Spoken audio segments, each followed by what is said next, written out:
Evening and welcome to the Chaska City Council meeting for Monday, March 4th, 2019. We call the meeting to order at 7 o'clock. But please stand and join me in the Pledge of Allegiance. I pledge allegiance to the flag of the United States of America and to the republic for which it stands, one nation, under God, indivisible, with liberty and justice for all. Good evening, everyone. Welcome. We're going to stray from our normal routines here. We have another exciting night. Tonight we swear in new council member Nate Bostrom to the Ward 2 seat. So, Luke, you're handling that? So I say it every time he goes up, but 1967 was, or 68 was when Luke first did his first swearing in, so everyone since then has been sworn in by Luke. Repeat after me. Well, raise your right hand. Alex, You solemnly swear to tell the truth, the whole truth, nothing but the truth, so help you God. I do. I, Nate Bostrom, I, Nate Bostrom, do solemnly swear do solemnly swear that I will support the Constitution of the United States, that I will support the Constitution of the United States, the Constitution of the State of Minnesota, the Constitution of the State of Minnesota, and I will faithfully and impartially discharge and I will faithfully and impartially discharge the duties of the office of Councilperson Ward 2 the duties of the office of Councilperson, Ward 2, in the city of Chaska in the city of Chaska, of the county of Carver the county of Carver, and the state of Minnesota, and the state of Minnesota, to which I have been elected to the best of my knowledge and ability, so help me God. to which I've been appointed to the best of my knowledge and ability, so help me God. Congratulations. Thank you. Ooh, I don't have a pen. Do you have a pen?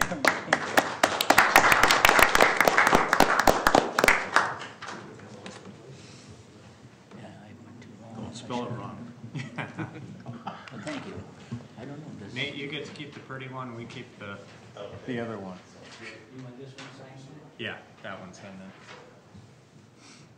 I was going to say, normally we stop for some pictures. You, Nate, you're kind of flying solo tonight, huh? Flying solo. We All got right. granddaughter playing basketball tournament over Richfield. So. Okay. Well, then hop up here. Let's get going.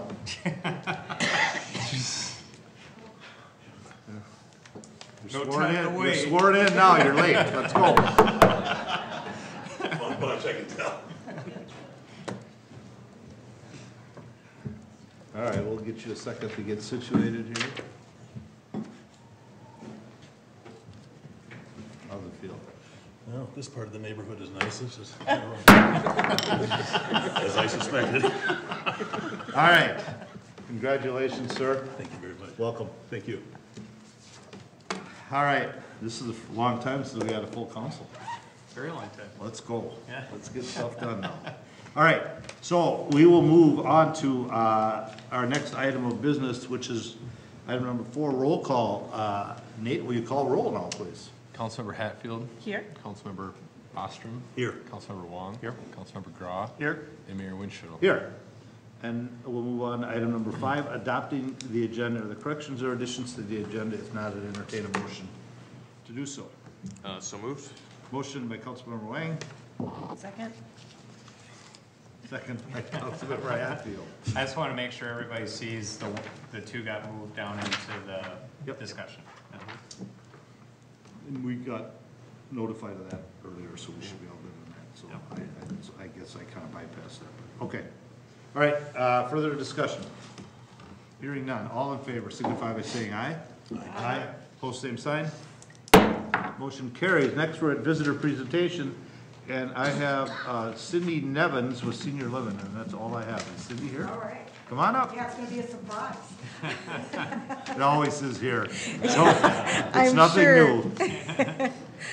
Good evening, Mayor and council members, and I want to take this opportunity to thank you for allowing me to come here this evening and address you.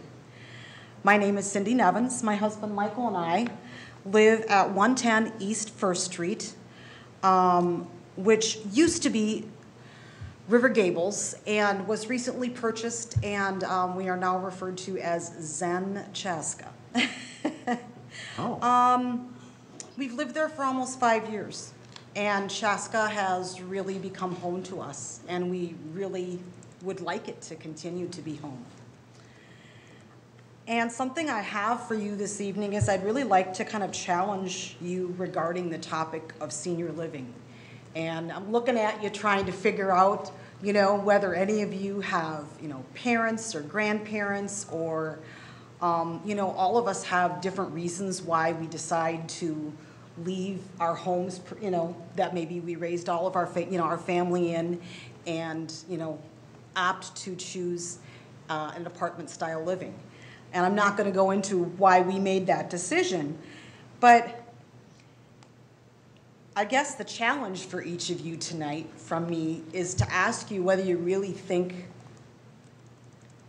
you provide what is needed for all the seniors out there, because I'm sure our numbers are rising, and with our ages, our longevity going out there, many of us, say 20 years ago, you decided to go into a senior living, property, you might live there 15, 20 years. Now with the longevity and everything else that goes along with it, you might have people living in an apartment style living as a senior for 25, 30 plus years. And so I looked at it and I kind of broke it down thinking that there's kind of 3 different types of senior properties. One is income-based. So in order to qualify, you have to qualify by a certain income. And my husband and I don't make those qualifications. And I have to admit, I'm very thankful that those properties are out there for seniors that need them.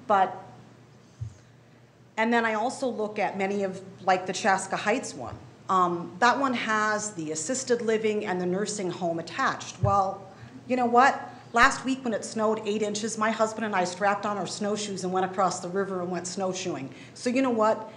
The assisted living and a nursing home is not our option either. So the other option is fair market value apartments. And seniors are not subject to anything other than, say, your young professionals starting out. There's no limit. And many of us that raised families on, and I'm just speaking for my husband and I, blue-collar wages. My husband was a printer for over 40 years. He got dirty every day. Okay, we're not retiring CEOs. As we look at some of the new properties being built, they're out of our reach. And it's not because we have a lavish lifestyle. They're just out of our reach. And we were also kind of brought up and raised on, you need that emergency fund, And as we start aging, we need that emergency fund pretty badly, because we do want to be responsible and think about, what if we have some major health issues that we have to deal with? And the sad thing is that for many of us, those emergency funds are no longer used for what you would consider emergencies. They're used for rent hikes and utilities and food. And so I guess I come before you tonight and just say, the next time you have a planning commission or something, I don't know if you have an advisory board that includes a gamut of seniors as far as, but I kind of wish you would. And you know what? I think you have all my information. I'd love to partake in it. I guess that's all I have. I mean, it's a topic that I think a lot of people, unless you are specifically have ever been in that situation, it might be something that's just not on your radar. So I'm here if you want to ask me any questions, but otherwise I just once again appreciate your willingness to let me come here and say what I said. So you're saying, if I heard that right, that you're looking for more market rate apartments? Well, I mean, the thing is, seniors now fit into that market rate with everybody else, you know? And so when you talk about this area, for a 2-bedroom apartment in an apartment that has little to no amenities, you're talking anywhere from $1,300 to $1,500. And that's base. That doesn't include any of our utilities. I mean, that's a lot of money for a large portion of seniors. So let me try to boil this down and make sure I understand and are able to articulate back kind of what you've been saying, right? So, you know, from the housing options, right, there's income-based, which, you know, you understand that you're not part of that fixed income, right? Fit. Because you have enough savings and you're prudent about your retirement savings when you're working and able to. Assisted living, that's not your cup of tea because you're like active. You're more than that. You know, you're out there. You're living your life, right? Mm-hmm. So, and hats off to you for that. And also, that's a wonderful thing. But then the flip side of it, fair market value is a challenge because, like, for example, just with the inflationary trends, I was looking at this the other day, so it's more coincidental. Like, $40,000 a year was a really good number to be making in 1980, right? But if you had market adjusted that for inflation, $40,000 is about like $120,000 today if you made that amount of money. Mm-hmm. The problem is that if you save $40,000, which like, or $100,000 today doesn't go all that far just because of the natural course of inflation. Mm-hmm. You know, that's globally, not just nationally, right? Just the normal cost, just an inflationary cycle makes your money worth less over time. And of course, the money in the bank doesn't accrue interest as quickly as, you know, as inflation goes, right? And not to mention your investments, you know, they can barely keep up if they do, right? So the challenge is that the longer you go, the less your money's worth, and of course it makes housing a financially more challenging issue. It's the cost of everything continues rising: housing, food, transportation, so forth. You know, and I mean, ironically, I just thought, you know, when we had the government shutdown, and there were I heard a lot of really disparaging and kind of almost nasty comments about the government workers who people were setting up food shelves for and all this other stuff. And I could relate. Because at the end of the day, I think with our cost of living, just in general, not even just in housing, as you said, it just keeps going up and up and up. I mean, you know what? I'm on Social Security. Guess what? I got a $15 raise. $15 doesn't go very far when you're looking at paying rent and paying utilities and you know, potentially, and we're fortunate because my husband and I, neither one are on any life-saving prescription drugs.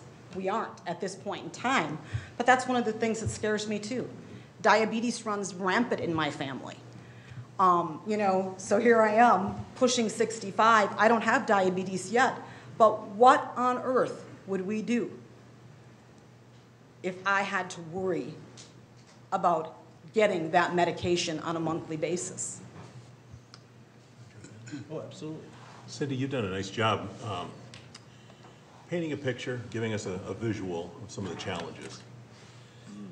Wondering also are there other cities or towns or communities that you're aware of that are doing kind of cool, nifty things that are meeting needs, something that perhaps the council and the city staff here and some of our other neighborhood organizations, nonprofits could sort of benchmark or look at as example? Are you aware of any towns? I'm really not. Just one of the first thoughts that came to mind, I thought, well, I wonder if there's an example of a city we can model ourselves after and try that approach or look at that approach. Yeah.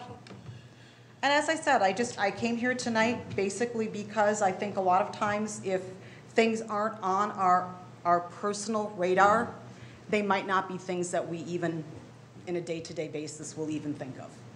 And so I'm hoping that maybe, you know, going forward, and if you start looking at additional housing, to keep some of the things I spoke about in mind. Because, you know, it's one thing to be a young professional and have to deal with the market rate rental, but when you're a senior and you get $15 a month raise, you kind of can't keep up with it. I'm going to follow up with another question, Cindy. To from your perspective and the perspective of friends, relatives, colleagues, others that have these same concerns, is there, if there was a collaborative or a partnering, a combination of several different kinds of lifestyle groups, ages, that were in one location or a couple of different blocks, and there was some commerce going on, some retail, and some young professionals, those who are not yet married, those who are married, would that be advantageous, or would you say, no, we want just our own age cohort and leave us alone? Oh, I'm not, at this point in our life, we just decided that being in a 55 and older property was kind of what we want. But to be very honest with you, I mean, we've looked the gamut.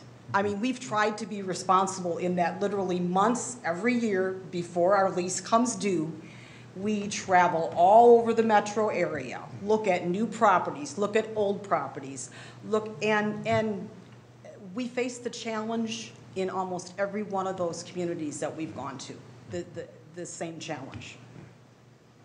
I think one of the things that Cindy really brings up here is the challenge of people who probably need rents that fall closer to those income controlled properties, but they can't access it because they make too much. Yeah.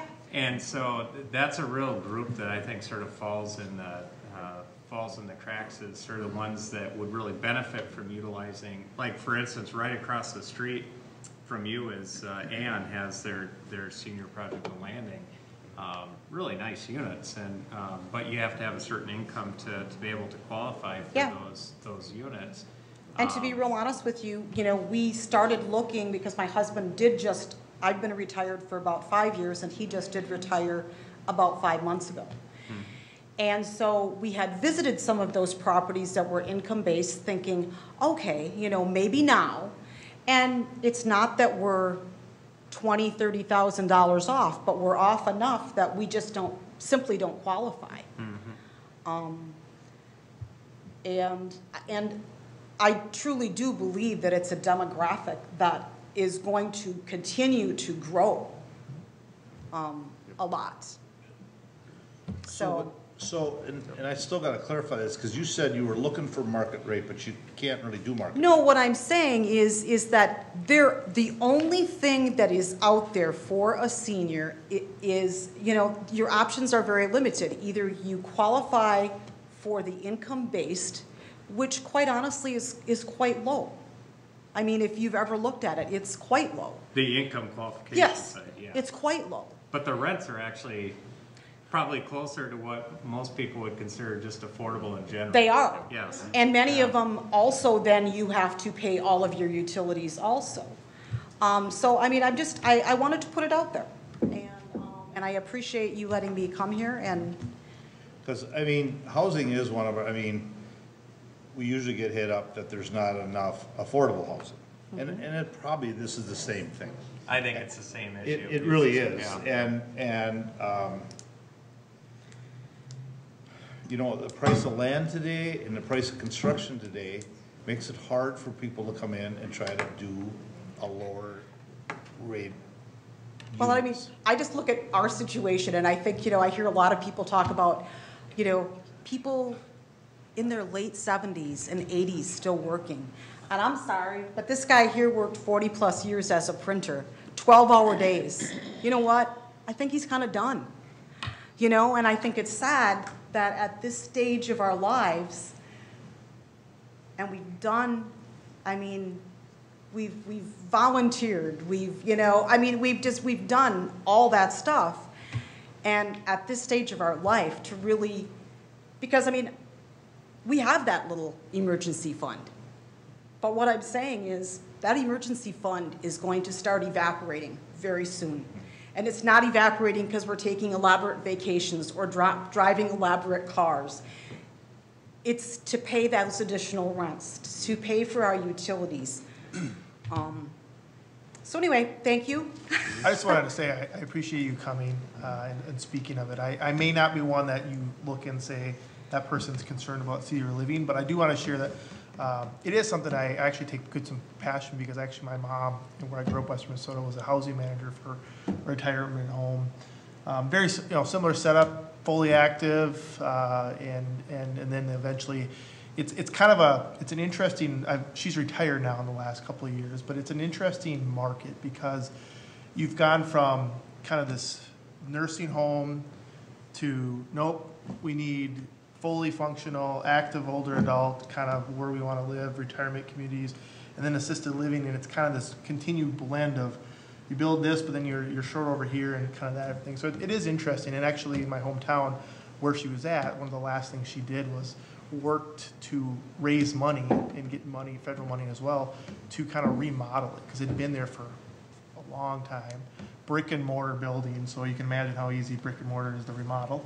And really proud of that too. So it is, I just appreciate hearing the conversation and under that. And like I said, I grew up with it. I go visit my mom for lunch, and you see these thriving communities as in that contained area, which is kind of cool. So thank you for coming. Once again, thank you. And I'm gonna say it's a senior moment. I forgot to write down the contact name, the gal that I actually spoke with to get my name on the agenda. But anyway, she has all my pertinent information as far as, and so really, and this is just a handful of people that live in the property that I live in. And boy, if any of you'd want to come as a group and sit down and talk about what we kind of see, what we need. And what you might be able to, help us make happen maybe in the community. Thank you, once again. So, before you go, is the building you're currently in okay? Are the rents starting to rise? I mean, one of the things that just recently happened was we had, the building was purchased, and it's still kind of up in the air. They don't know whether it's going to continue to tell us whether it's going to continue to be a 55 and older property. But one of the additional things is that on top of the rent increase, they just dropped on us this past week that now we're responsible for all of our utilities. And unfortunately, there are no meters. And so you're not really going to be paying for utilities that you're using, which I guess is quite commonplace in the marketplace as far as housing. So what are they basing it on? Basically, my husband and I live in a Based two-bed. on the unit, how many bedrooms you have. Yeah, how much square footage we have. But for someone who thinks of themselves and is very much a conservative person as far as, energy and everything else, I'm not real happy with it because I'm responsible for how I use my energy. But I don't know that my neighbor is, and so anyway. But thank you again. Thank you. And we'll let you get on. Thank you. Appreciate that. Thank you. Did anyone else want to speak? I don't know. I'll give you that opportunity. Everybody gets pretty bashful now, I know, but if you want to, you're more than. I have one question. You got to come up here. Okay. Hi, I'm Jeff Hastings. I live in the building with Cindy. My mother lives in one of the apartments in Chanhassen that the Carver County owns. And I know we have one here in Chaska that Carver County owns, operates. I think would help with everybody is if maybe we had more of another one. The one that's here in Chaska, I know from experience because when I found out my rent was going to go up $40, we were going to pay utilities, could be anywhere from $40 to $80. And I'm a single person. I live in the only efficiency apartment the building has. And to raise my rent $80 to $100 a month is a lot. Can I ask a question? Yes. So what's the percentage increase of, of everything, considering what you were paying for before, the percentage increase to the new, including everything? When they sold the building and these new people bought it, they're doing a flat $40 for everybody. Mm-hmm. If you have a 1-bedroom or 2-bedroom, it's all $40, and then plus the utilities. But my mom lives in the one in Chanhassen, Centennial Hills. She loves it. The rent is cheaper. She has a 1-bedroom plus a den. Very nice building. I love going over there. It's taken care of very nicely. Anything that goes wrong, it gets fixed.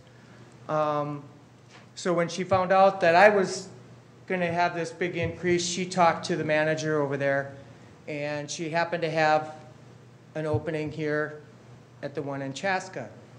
And I went and looked at it. It was very nice. I decided not to, and now I kind of regret it. But the efficiency apartments over there were 20 square feet larger than the one I have, and it was $100 cheaper for base rent because of Carver County owned. If we had another building like that where people like myself, senior living people that are on a fixed income and can't always afford $40 a month. My mother was told when she moved in that they never do an increase more than 1.5% to 2%. A lot of times they don't get a increase. That astounds me that the county can do that. I think it's great. But then we turn around, because it's a privately owned building, we end up paying for utilities, 10, 15% increase, and it's okay for them to do that. I know that that's legal. But I think if we had something like that in Chaska, where there was more than just efficiency apartments, that's the one here is mainly efficiency, or they're called studio apartments. But if we had a building that was 1 bedroom, 2 bedroom, and controlled by the county, state, whatever, I think it would be a big help to seniors living in Chaska. I'm going to be 61 in 3 weeks. I plan on retiring in a couple years. At this rate, where I live, I can't retire. I need to work in order to continue living a mediocre lifestyle. I'm like everybody else in the building. I don't take big vacations. I don't drive fancy cars. You live day to day, paycheck to paycheck. And I think if we had something like that again, where the county was more involved with it, owned, I think a lot of people would benefit from it. Thank you. I didn't mean to even talk that much, but thank you. Thank you. Is the county? It's the one, there's actually. The one over by Cooper's, right? Yeah, so the Carver County CDA actually, they own like 3 apartments, I think, and say there's a couple that are up in the Jonathan Association up on Village Road. And they serve sort of a wide variety of people. The couple things I was going to mention is, one of the things that we're continuing to see, and I think this is a direct result of it, is there's still a very high demand for apartments right now. And we're seeing that, how many apartment buildings that developers are still talking to us about? Mm-hmm. And there's an extremely high demand for apartment units across the Twin Cities now. And what that's translating into is it's translating into existing apartment units bumping up their rents because the market dictates it. Because they can. Now the Carver County CDA, and I will point out there's a couple of developers that we've talked with specifically in downtown Chaska that are interested in senior projects. So the senior portion of the market is definitely one that's sort of driving that apartment need. So it's senior and that's young professional. What I was going to suggest is that Cindy, Denise has your contact information. Yes, yep. So I can get back in contact with Cindy about The Carver County CDA just had a housing summit, not this last Friday, but the Friday before that, that talking specifically about this, and I know I've talked with Dave Hemsey at the county, and he's indicated that they have a desire of doing another project here in town, and they do great projects. We've worked with them on a number of different ones, so I could reach out to you and get you in contact with the people who work on it, but there is no doubt that the thing that's driving this is a high demand for apartments right now. So is when they're county owned, are they income based? Yes, they're different. Every place has different criteria, though. You know, the county tends to be a little bit different because they get their funding from different places. Sometimes they fund the things themselves. Sometimes we've been involved in projects like the Brickstone apartments. We actually were involved back in 1998. That was a tax increment district.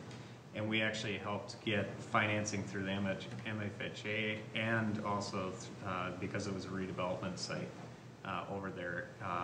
So we've definitely partnered with the CDA in the past on projects. So there's opportunity that's there.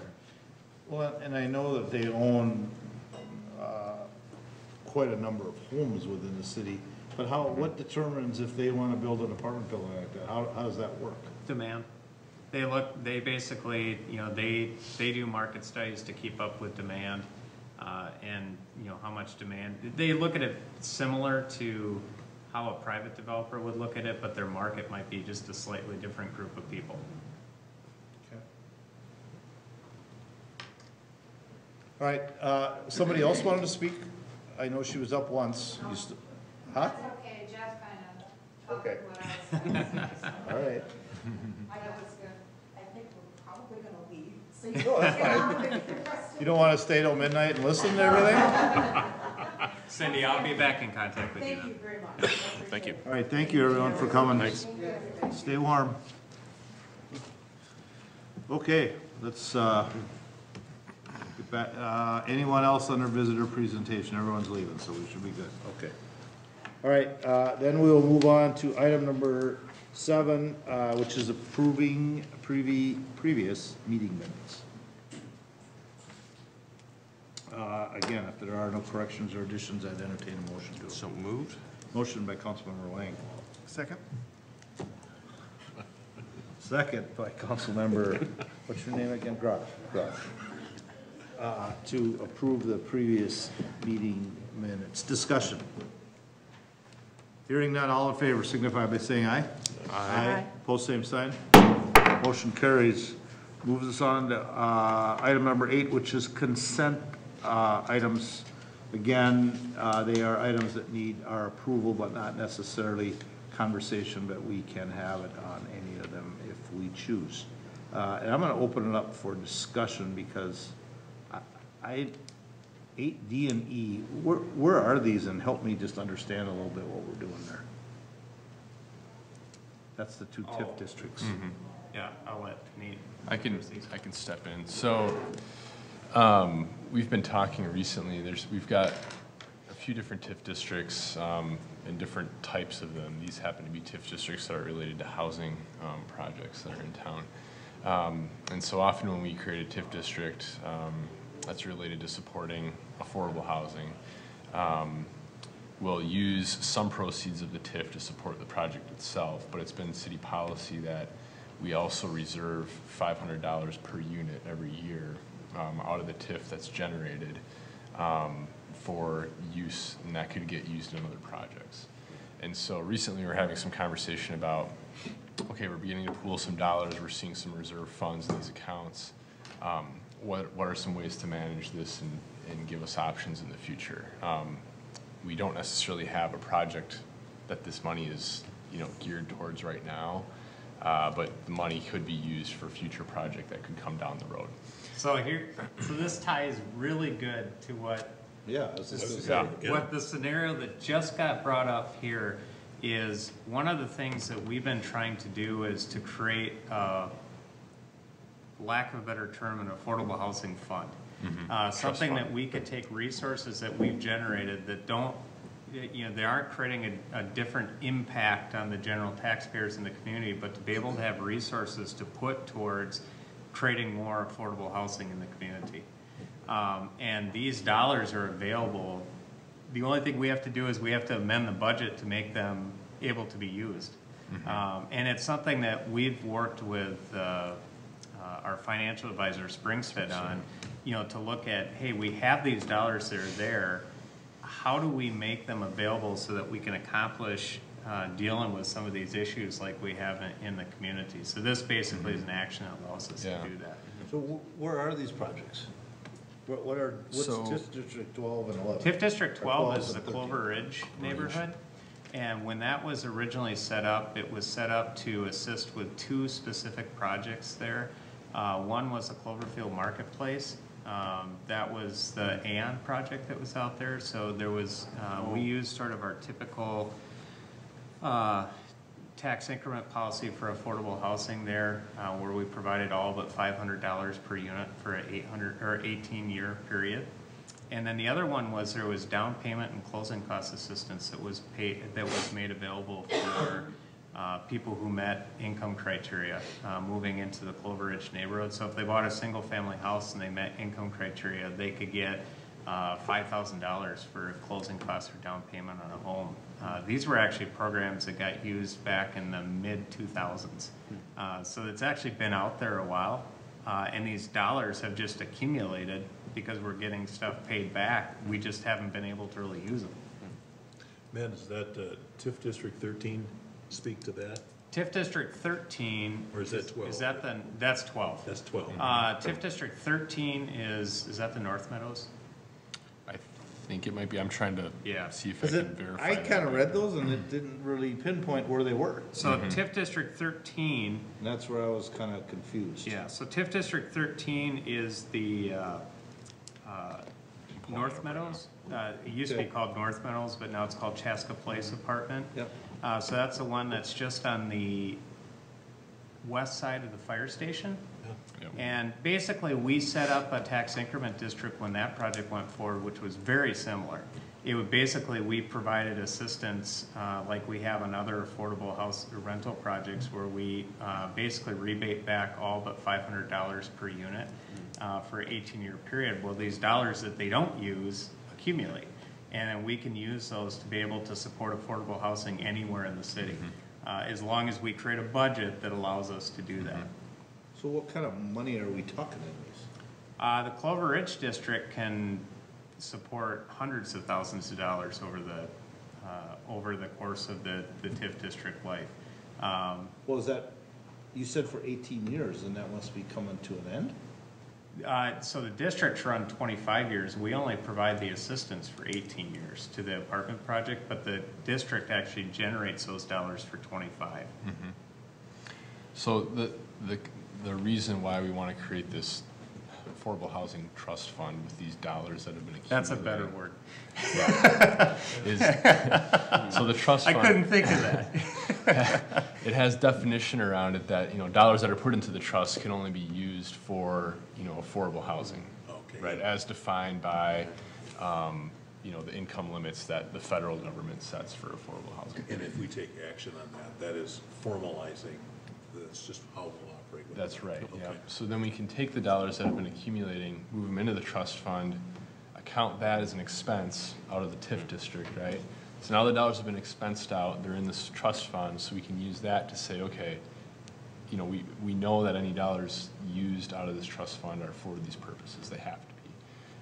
Which then allows us to kind of extend the life of those dollars. So right now, if they were just to stay in the TIF district, those dollars have to be spent by the time the TIF district closes, or, you know, those dollars end up having to, you know, go back to the county and the school district and all that kind of thing. Now, if we move them into the trust fund, that just gives us more flexibility on the timing of how those dollars are used. They They're still theoretically used could within be the there time. forever.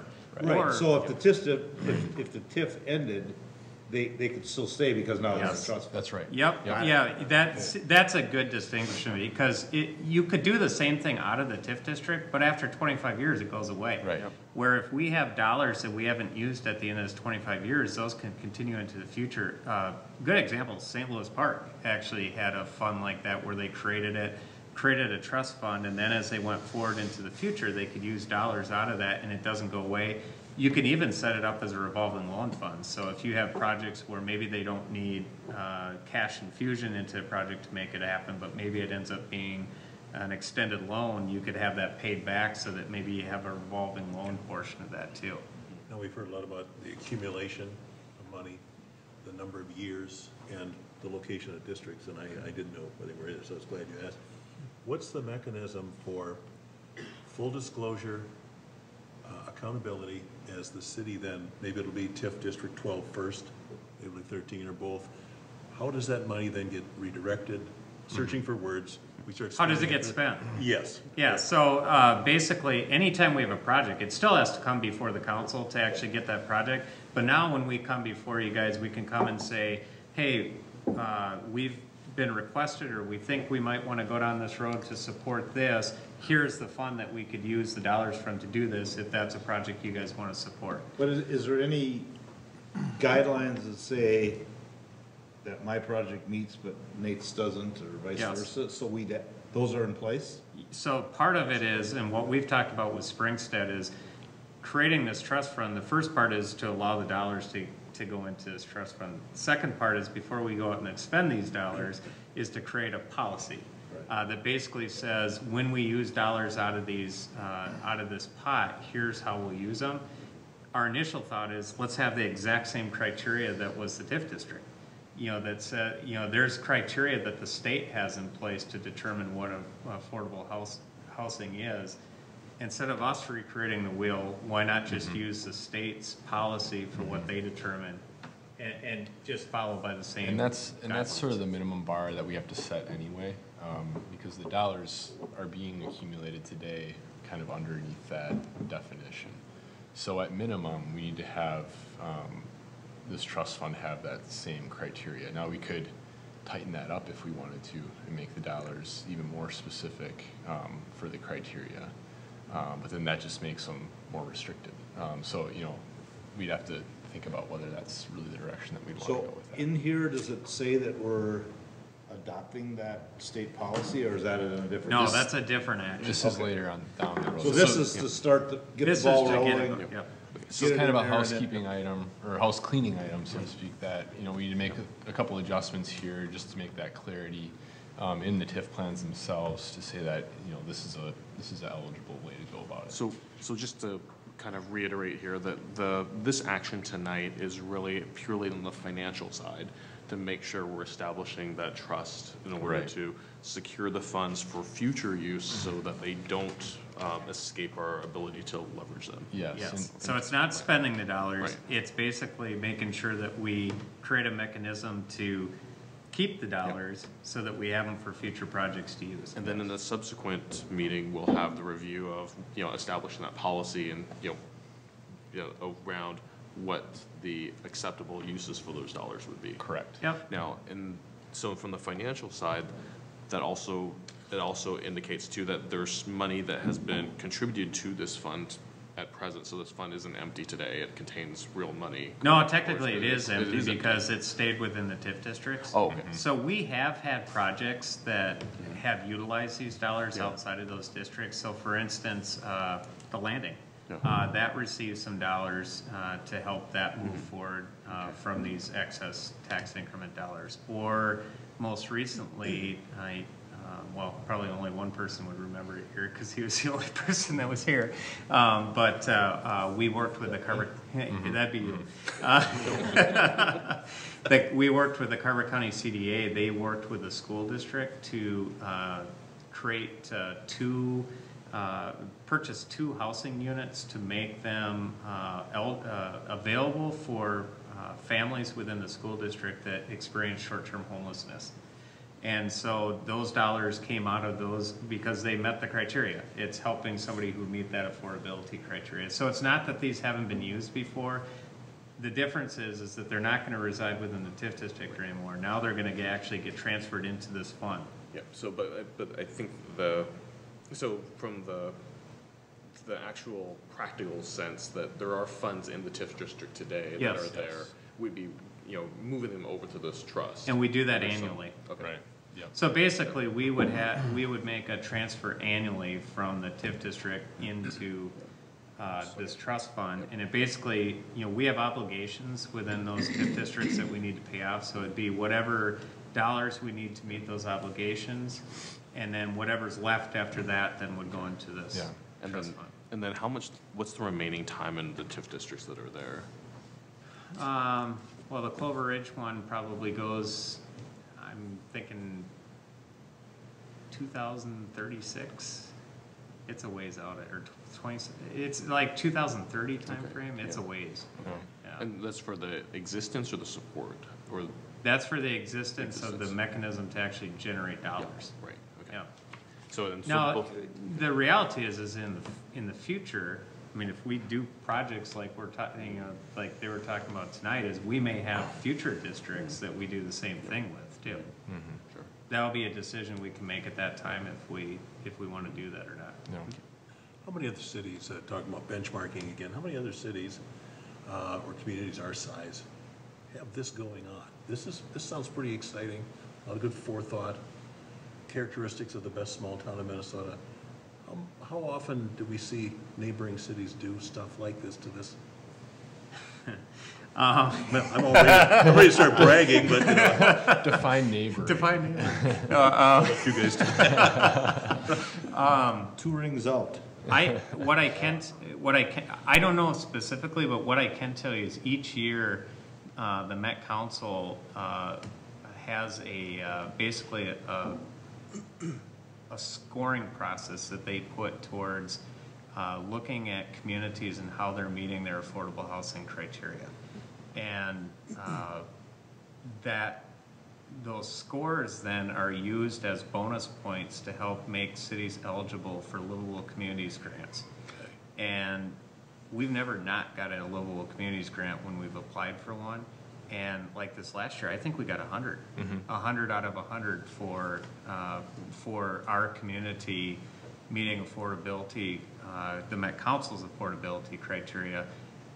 One thing that we've talked a lot about, though, is that I think the wrong reason to do it is because the Met Council tells us to.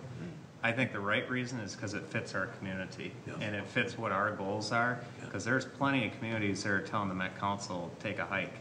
And it's not like the Met Council is coming out with some big stick and telling them that they have to do something. To me, this has happened organically because it's been something that the community has decided over the years. Yeah, I like that response. That's good, thank you. Mr. Mayor, I had a question on another. Absolutely. Well, are we done with that piece of that? So I'm saying yes, so go ahead. Okay. I was going to inquire about 8C under consent, establishing an absentee ballot board for the special election. I noticed it looked like there were 7 city staff members and 7 citizens. And so a total of 14. And there was one thing, and it might be that it's very possible, Nate, that I did not comprehend, but it looked like it had to be, there was wording about opposite political partisan parties or whatever. Could you just explain, how'd we do? Did we meet that? And how did you go about discovering all that? Yeah, so state statute actually requires every city to do that. And basically for an individual to be counted towards ones that could actually do that, they have to be able to declare that they're a certain party. And so we have to make sure that we have as many of one party declaring as the other. Okay. How does that work with a nonpartisan election? Or is it just you have to have an equal number in each? You have to have equal number regardless. Okay. So how did we get those people? That was a question I was gonna add. Did we already advertise for that then? Yes. So basically, Denise has gone back to her judges that she's used in the past. And these are just the judges for counting the absentee, then we'll still have different judges? A lot of them will be the same. Oh, Yep. Yeah. all right. I didn't know if they were separate Yep. standalone judges. And this is something a little bit different than what you'd see during a typical election, because typically this would be what the counties do. We wouldn't be doing this. We wouldn't be doing this. The county would be doing this. And the reason that there's a mix of election judges, and then there's some city staff in there as well, Our preference is going to be to use the election judges and have them be doing it. Now, there's going to be certain days, because we need to be doing this every week throughout the course of the time that absentee balloting is open, that maybe someone's sick or can't come or something like that. So as a backup, we've put, a number of other people on there so that we're not stuck. We don't in want the to be lurch. searching for somebody at the Right. last minute. Hey, what party are you? Yeah, Right. Yeah, have fun with that. yeah. Okay, since So that has to be done every week then? Every Friday, I think. every Friday, yep, the absentee ballots that have been received will need to be reviewed and. How soon does counted. that absentee balloting? March 29th, I think, is when Is that we right? send it out. Yeah, I think Yeah, it's about that. it's at the end of the month. I think that's when it starts, when we start sending them out. And then theoretically, it'd be the week after that. Okay. Because the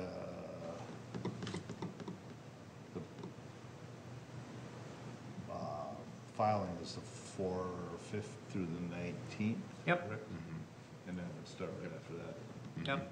Yeah, I'm pretty sure it's 10 days after the And end what of do they filing. just write a letter, send a letter to us, say they want an absentee vote?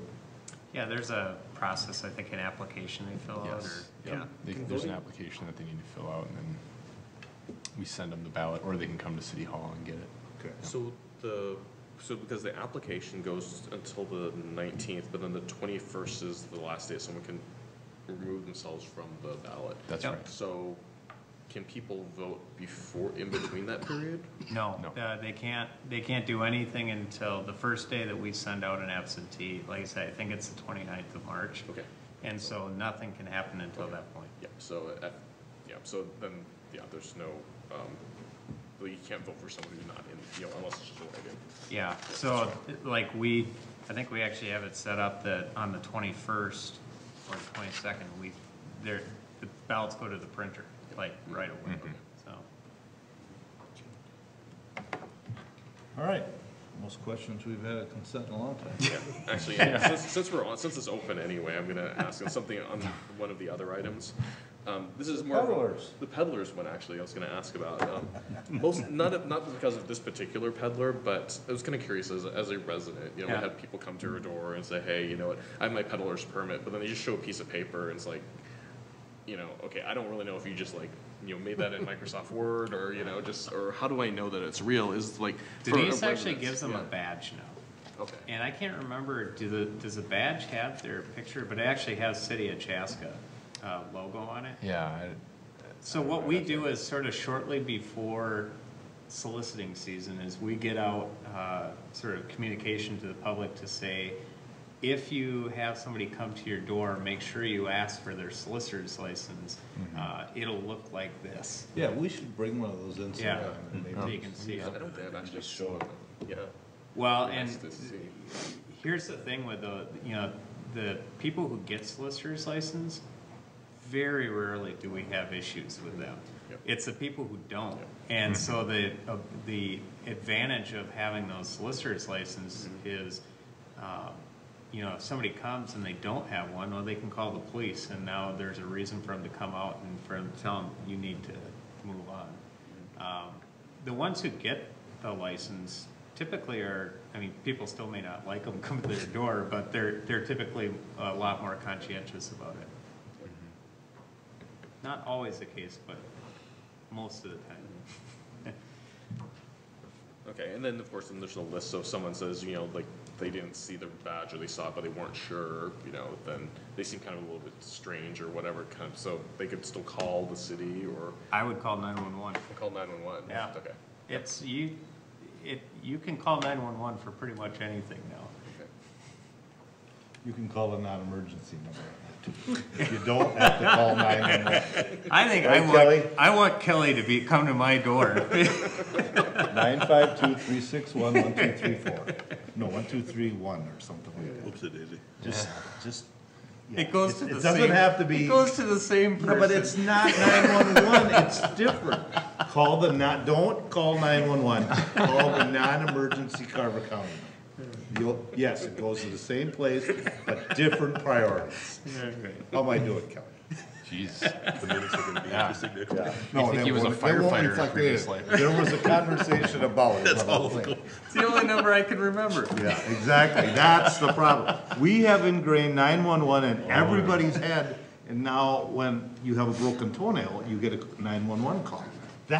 We need to In other re-educate cities, people what 911 is for. In other That's- communities. Yeah, yeah, it never happens here. Heaven I mean, forbid. the only number. All right, let's get back on track. All right, Okay. do you have any other? I never left. Good. Are you good? You never lost the track? I never did. I didn't leave it. You got a pretty wide track, because we were swaying. All right, Okay. I don't remember, did we get motion? Yeah, we did we? Yeah, No. it was, Oh, Yes, Yeah. yes, I thought we was- did. yes. So we have motions and second to I approve. think that was for the minutes.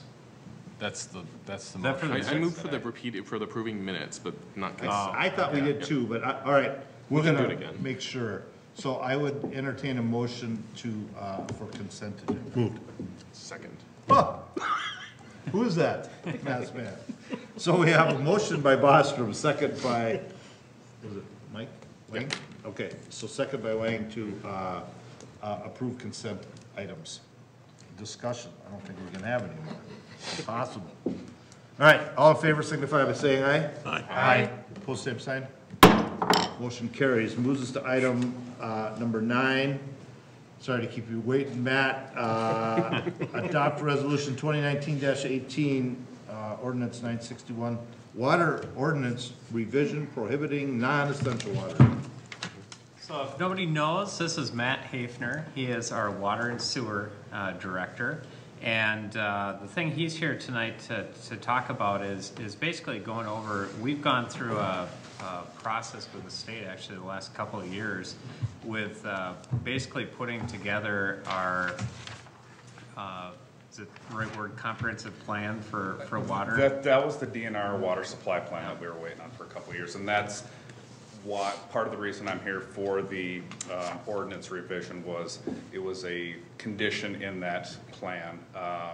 And so I've got a little show and tell tonight. I've got a two-part kind of presentation for you all. I'm gonna talk about a little bit on water conservation and then the ordinance, and then I do have some photos and would like to discuss Pioneer Trail a little bit with you guys. So have some interesting photos that I like. So start up here. So City of Chaska's water conservation back in 2009. So every 10 years is when the DNR wants you to get your water supply plan approved. And in 2009, the city went through the process, and that's when the city implemented the inclining rate structure. So the more water you use, the more expensive it gets. It encourages water conservation. And so city had odd even already in place. We've done things internally. We've implemented a large leak detection program where we get alerts on our metering system. If somebody's using water every hour for 4 consecutive days, we will go out to those residents' homes, and we will try to help them diagnose their issue, just at least let them know they have an issue, because they may not want water running for 4 days in their home. And then after the meter program was completed, we implemented the city's corrosion program. Corrosion has become a big issue, and you can see that valve leaking on the picture. And I just wanted to show council what we have. We have new bolts, and we have some bolts that we pulled out of the ground. So these things were holding valves together, not so well, but some of the times they pull them out of valves like that weren't holding so well. Knock my water over. So over the course of the last few years, we've been very aggressive at digging up valves proactively, and that was the intent of the corrosion program, was to dig these valves while they're dry, because it's a lot easier to work in. And you can see we try to do a lot of our projects alongside the Public Works overlay program. So when they go in and put all new asphalt in, we're not going back a year or two later and digging a hole in. How do you determine something's corroding underground? The year that it was installed, yep. It was mid-2005 when valves went to stainless steel bolts. So previous to that, that's where we've seen issues. And certain neighborhoods, we've had just, based on soil conditions, we see more frequent breaks just because of, they're hot, so. So, kind of wondering. No problem. So when we had the giant water main break that caused havoc all over the world, what kind of alarms does that set off when You'll see. I have a slide up Okay. there. Yeah. Trying to stay ahead of you. Yeah, keep me on my toes.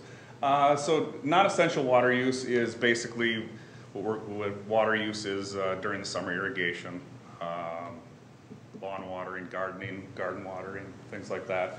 Our consumption through the plant flow meters, they very much correspond to the rain in the months. And what you see is monthly totals of rain. And up on the top, we normally average just over 2 million gallons per day citywide. That's winter months, that's our normal use. Businesses, residents, things like that. And so you can see we really jump, typically we double it, if not more, in those non-essential watering months. Some months we've really stressed the system. You can see our peak day in 2018 was 7 million gallons on August 12th. That's the water treatment plant is working pretty hard that day, and most of it's going on the ground. And back in 17, a little lower on the peak day. What we're finding is the trend of the seasons.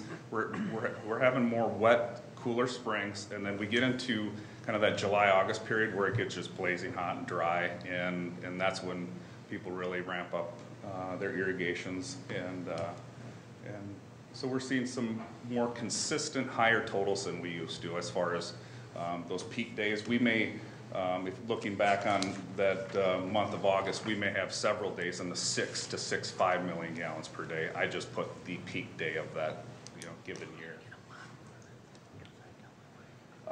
DNR appropriations is the allowed amount of water that the DNR lets us have, and it's very critical. 3 of our wells are in the Mount Simon Hinckley, and we're very fortunate to have these 3 big wells, but they watch the water volumes in that aquifer very carefully. And we're allowed 847 million gallons per year.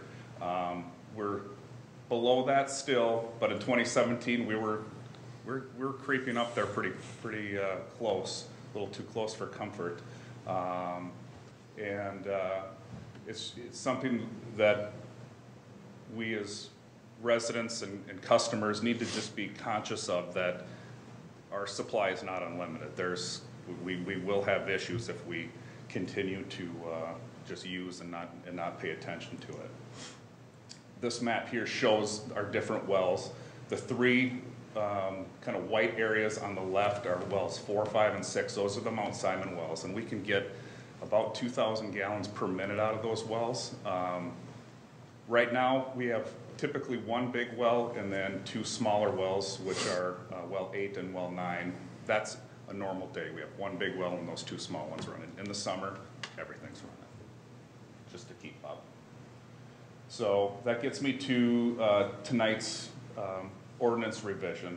As part of our water supply plan for this year, we proposed to implement a restricted time, and that restricted time that we're proposing is 12 p.m. to 4 p.m. and that's middle of the day, hottest time of the day, and the reason is 25 to 30% of that water can evaporate when it's being thrown out, and if we have hot and slightly windy conditions, the water just going to evaporate. So again, in 2009 we did the inclining block rate structure.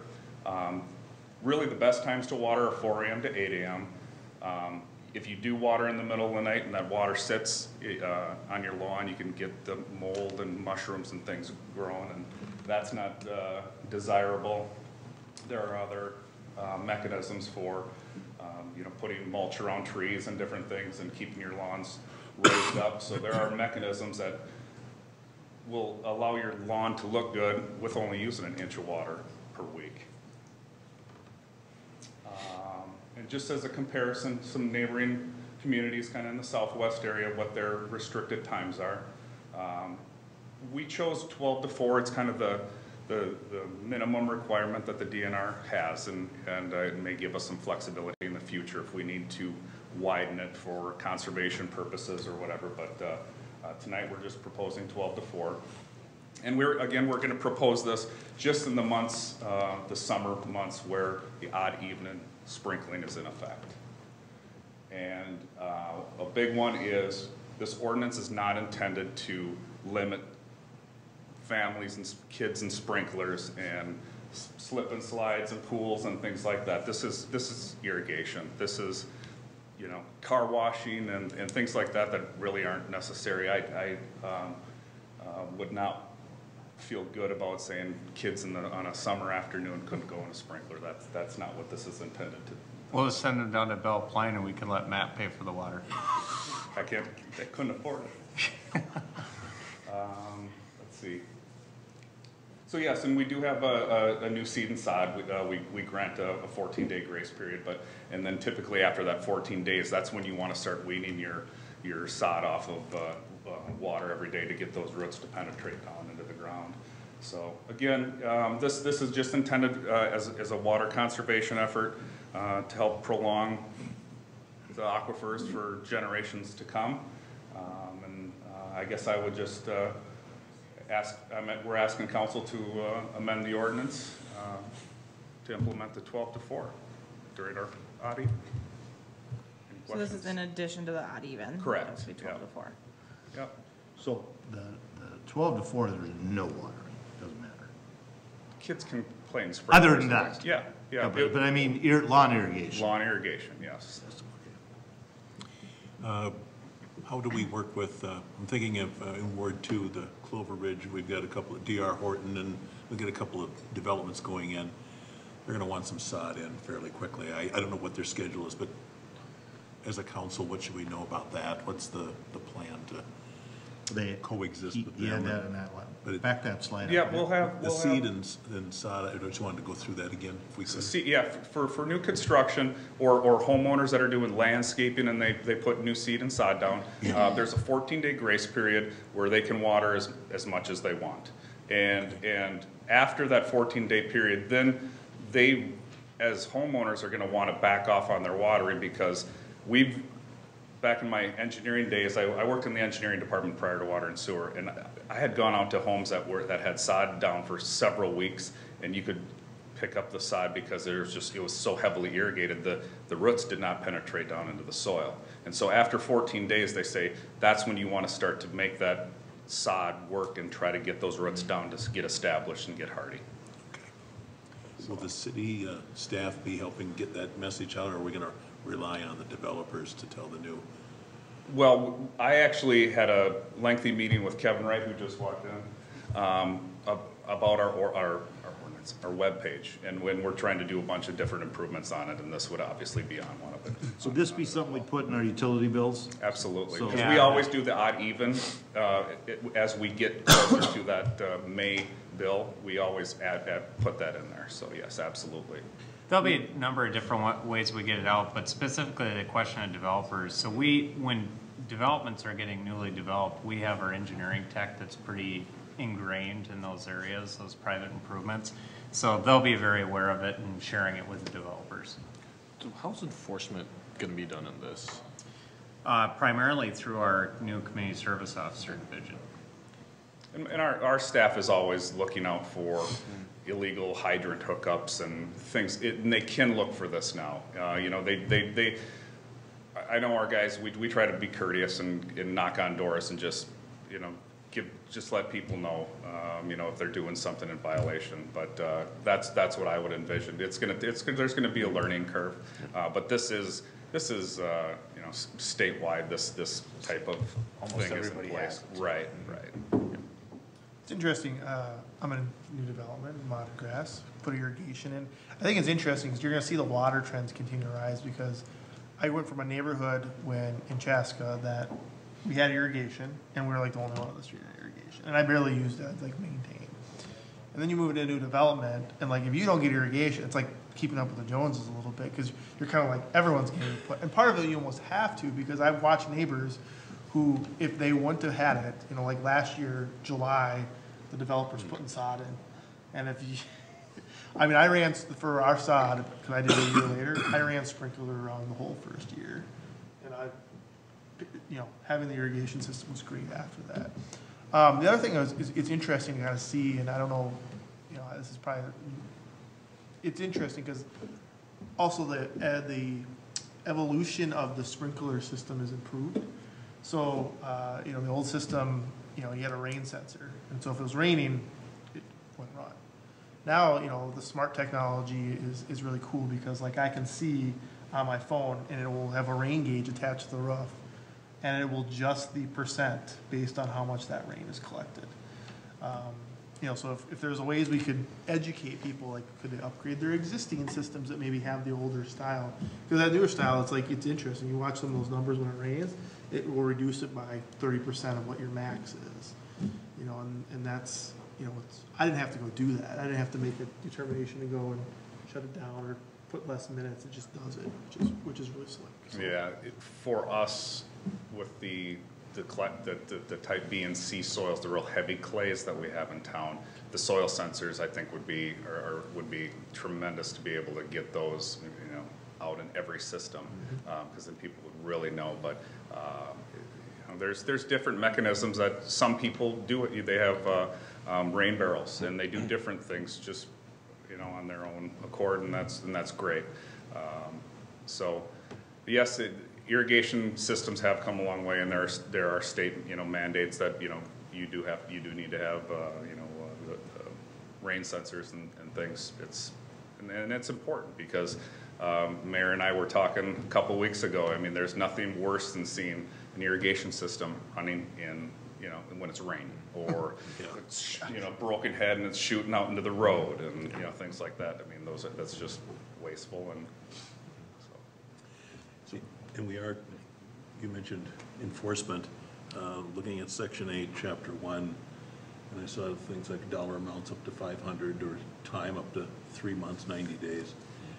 We are seriously, this isn't a call to action or an encouragement. This is closer to the practicality of how we roll these out, though, is that we always go through a period of education first, where you provide warnings, you know, you provide those opportunities for people to learn. Because a lot of people, as much information as you put out, they're not going to know. And so, you know, that first time you go to their house and you're like, yeah, you probably don't know about this, but you should be aware. And so that, we typically approach it from that perspective. Where the fines become an issue is when you have people that just like, I don't care what you say, I'm going to just continue to do this way. So 2 questions. One of them should be this first one should be really easy. And so just to double check, so this only applies to water from the city. So if someone has, it only applies to water that's from the city. So if someone has like a Sandpoint well or something like that. Correct. That doesn't count. Correct. Right? No, our ordinance does not mandate a private well. So if you dig a hole deep enough, you're good. Yeah. Right. Most residents in Chaska could just somehow use their sump pump to water the. Yeah, I was gonna say I could use my sump pump to water my lawn. I was gonna say, I get plenty of rain. Yeah. So we have Lake Hatfield every once in a while. The other question is actually in relation to the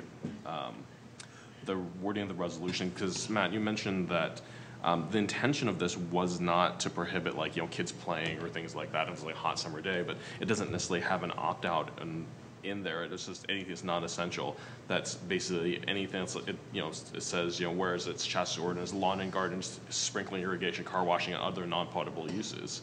But, you know, I mean, if in the spirit of this, we want to make sure that we're consistent, it seems to me we should probably have something in there. We can add that in there. Yeah. I mean, it sort of gets down to how are we gonna enforce it, but we can certainly put language in there that just says, you know, just to that effect that, you know, we're not out to get kids or recreational activities. Yeah, recreational activities. Summer recreational. Yeah. So, yeah, because I mean, yeah, exactly. Yep, that's fine. Yep. in that same spirit, our technology meters, we know who the violators might be. We don't have to have neighbors. The smart meter technology that we have, we can, if somebody disputes that they're doing something, we could go back on a graph and look at it if we needed to. So if they dispute what they've been accused of, how does it, do we know what neighborhood, what street, what house, block, lot?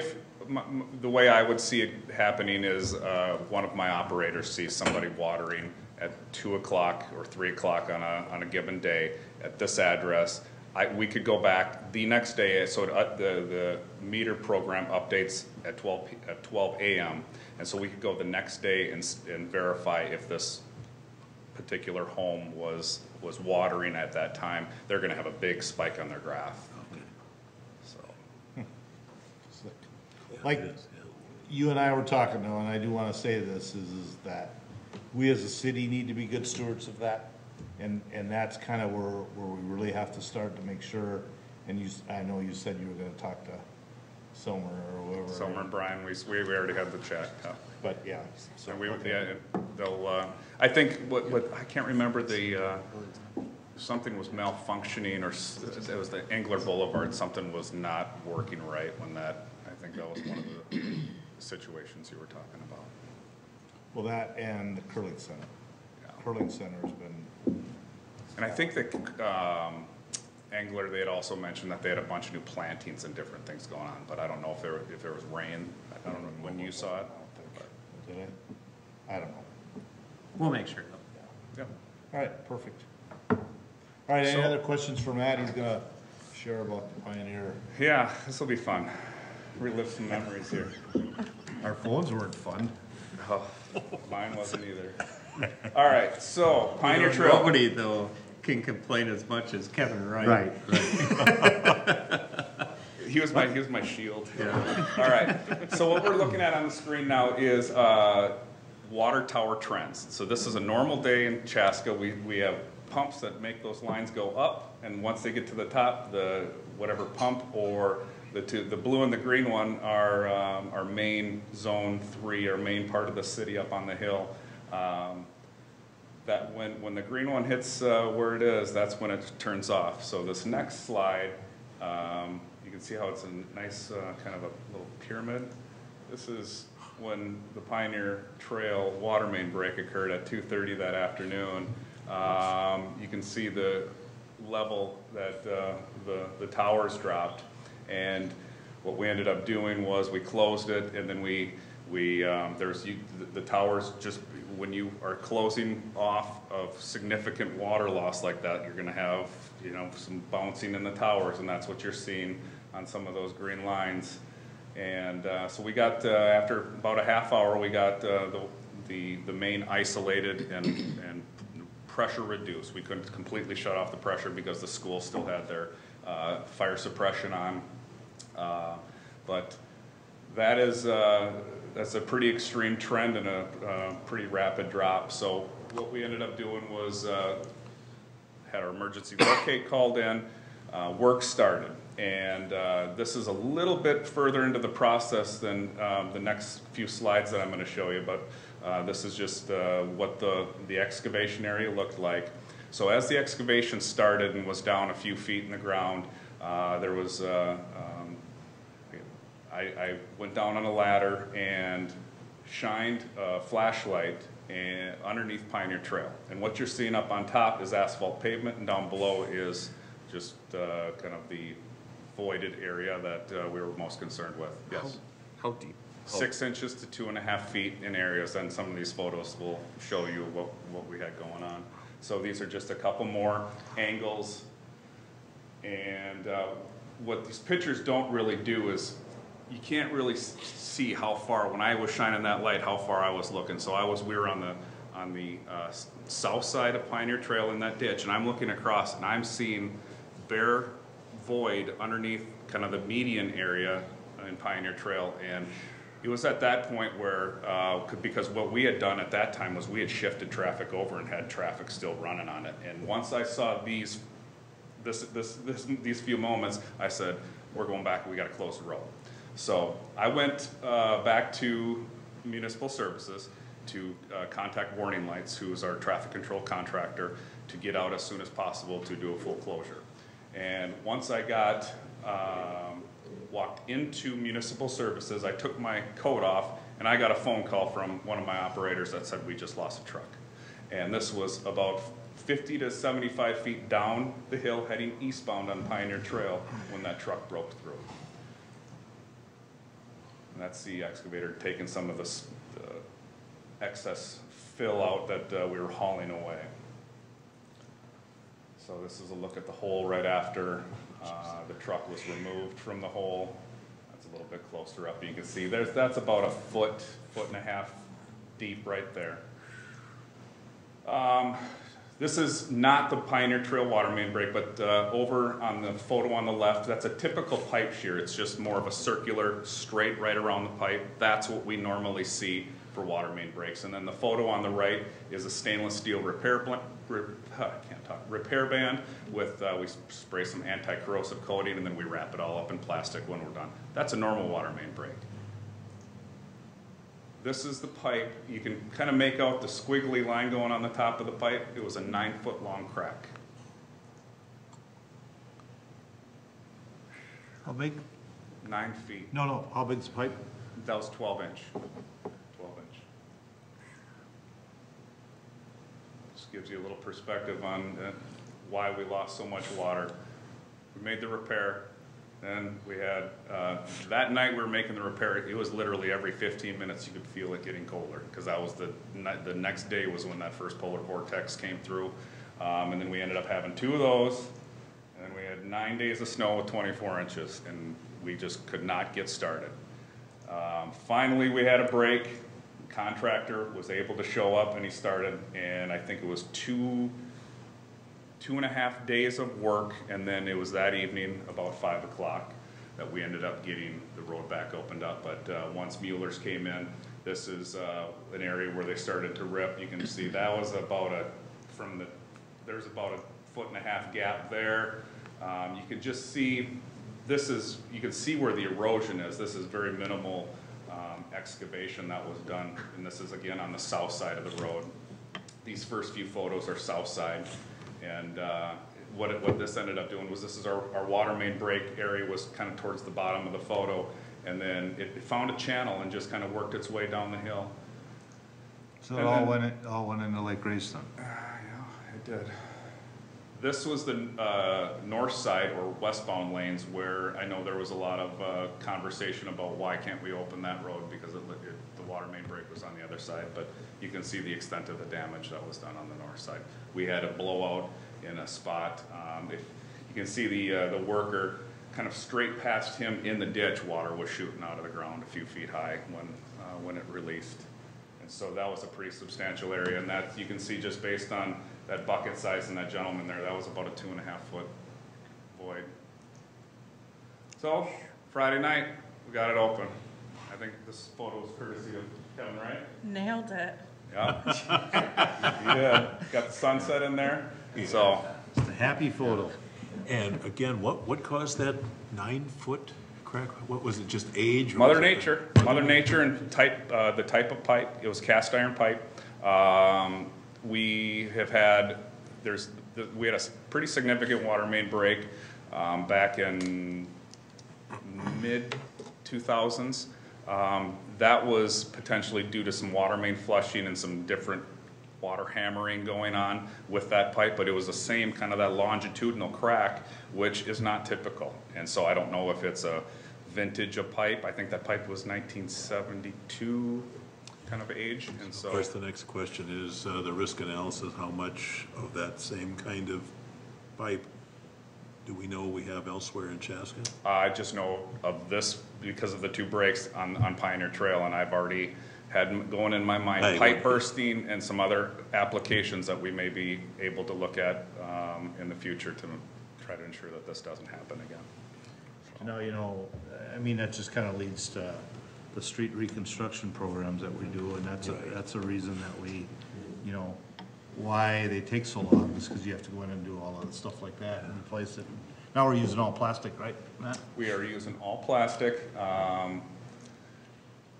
we're using plastic on water services now in lieu of copper. We've seen kind of the quality of the copper that we've been getting has just not been great. We were seeing issues with the flares, and we just, with the technology, with the type of, it's called high-density polyethylene, which is the plastic water services, and then we use a real thick PVC pipe for our water main. So that's what most communities are using, and then when we do have to put in fittings, those are made out of ductile iron, and then we try to use, again, anti-corrosive things and wrap and try to make sure everything's nice and tight before, so it lasts 50 to 100 years. That's our goal, is to not be back and digging the stuff up once it's in. So that's all I had for you tonight. Yeah, are these like photos available anywhere out there, just publicly, or is it?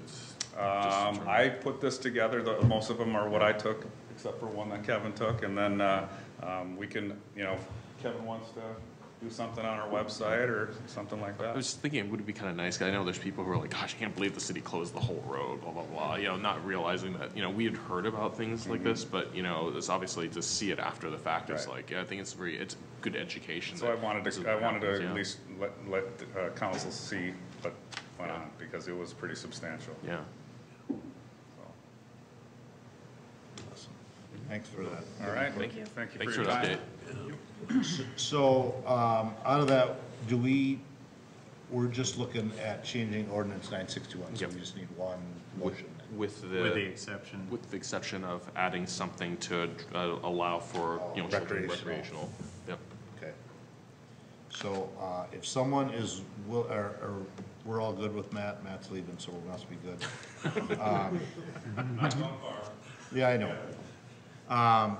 So if we're good with what he's showing us, then I'd be looking at adopting ordinance 961 with the addition of some wording for summer recreational uses allowed. If there's someone that's willing to make that motion. So moved. Motion by Councilmember Wang. Second. Second by Councilmember Bostrom. Very good, sir. I was really stuck. I was thinking. He goes I by kept Nate. going Nate. But there's two Nates to your right. Yeah, now Nate's. Oh, I'm actually Michaela. Just kidding. I'm kidding. Just kidding. All right, so we have a motion and a second adopting ordinance 961, which is a water ordinance revision prohibiting non-essential watering, but we're going to be adding summer recreation so kids are allowed to play and not get ticketed. All right, discussion. Hearing none, all in favor signify by saying aye. Aye. Opposed? Motion carries. Moves us on to item 9B, which is approving the 2019-20 employment union contracts. Mayor and Councilmember, the item in front of you tonight is in relation to union contracts with all three of our bargaining units. And our bargaining units represent about 50% of our employees. About half of our employees are union, about half of our employees are not union. No. Right. Not you. I was talking to the guy next to you. Oh, okay, all right. So the three unions that we have our Teamsters Union, who represents all the employees in our municipal service building, and our golf maintenance department, with the exception of department heads and support people. We have our Law Enforcement Labor Services 385, which represents all of our supervisors within the police department, and then we have our Law Enforcement Labor Services 210, which represents all of our patrol officers and our investigative officers within the police department. One thing that I like to point out, and I have these discussions with the union stewards when we're going through these, is that regardless of the fact that we have 50% that are union, 50% that are non-union, one of the things that they know I hammer on every time we talk about contracts is whatever we do for one, we do for all. That we need to have consistency across the organization to make sure that just because one person is part of one bargaining unit and one person is part of a non-bargaining or is not part of a bargaining unit, unit, that the big objectives that we do really need to be something as an organization that we do as a whole. And I think that's led to really good relationships with the unions that we have, but also our non-union employees too. We have about 140, 150 full-time employees that would sort of fall under that. We have an additional 200 some employees part-time that are beyond that, but they have a part-time pay schedule that they're based on. So I put in the staff report some of the things that we look at from an objective standpoint when we look at the contracts and our non-union pay. First one is maintaining a competitive wage scale for our members, and comparing to other communities that are similar in size and service level. We specifically look at cities between 25 and 35,000 when we look at that, so we have a pretty consistent list of cities that we compare ourselves to.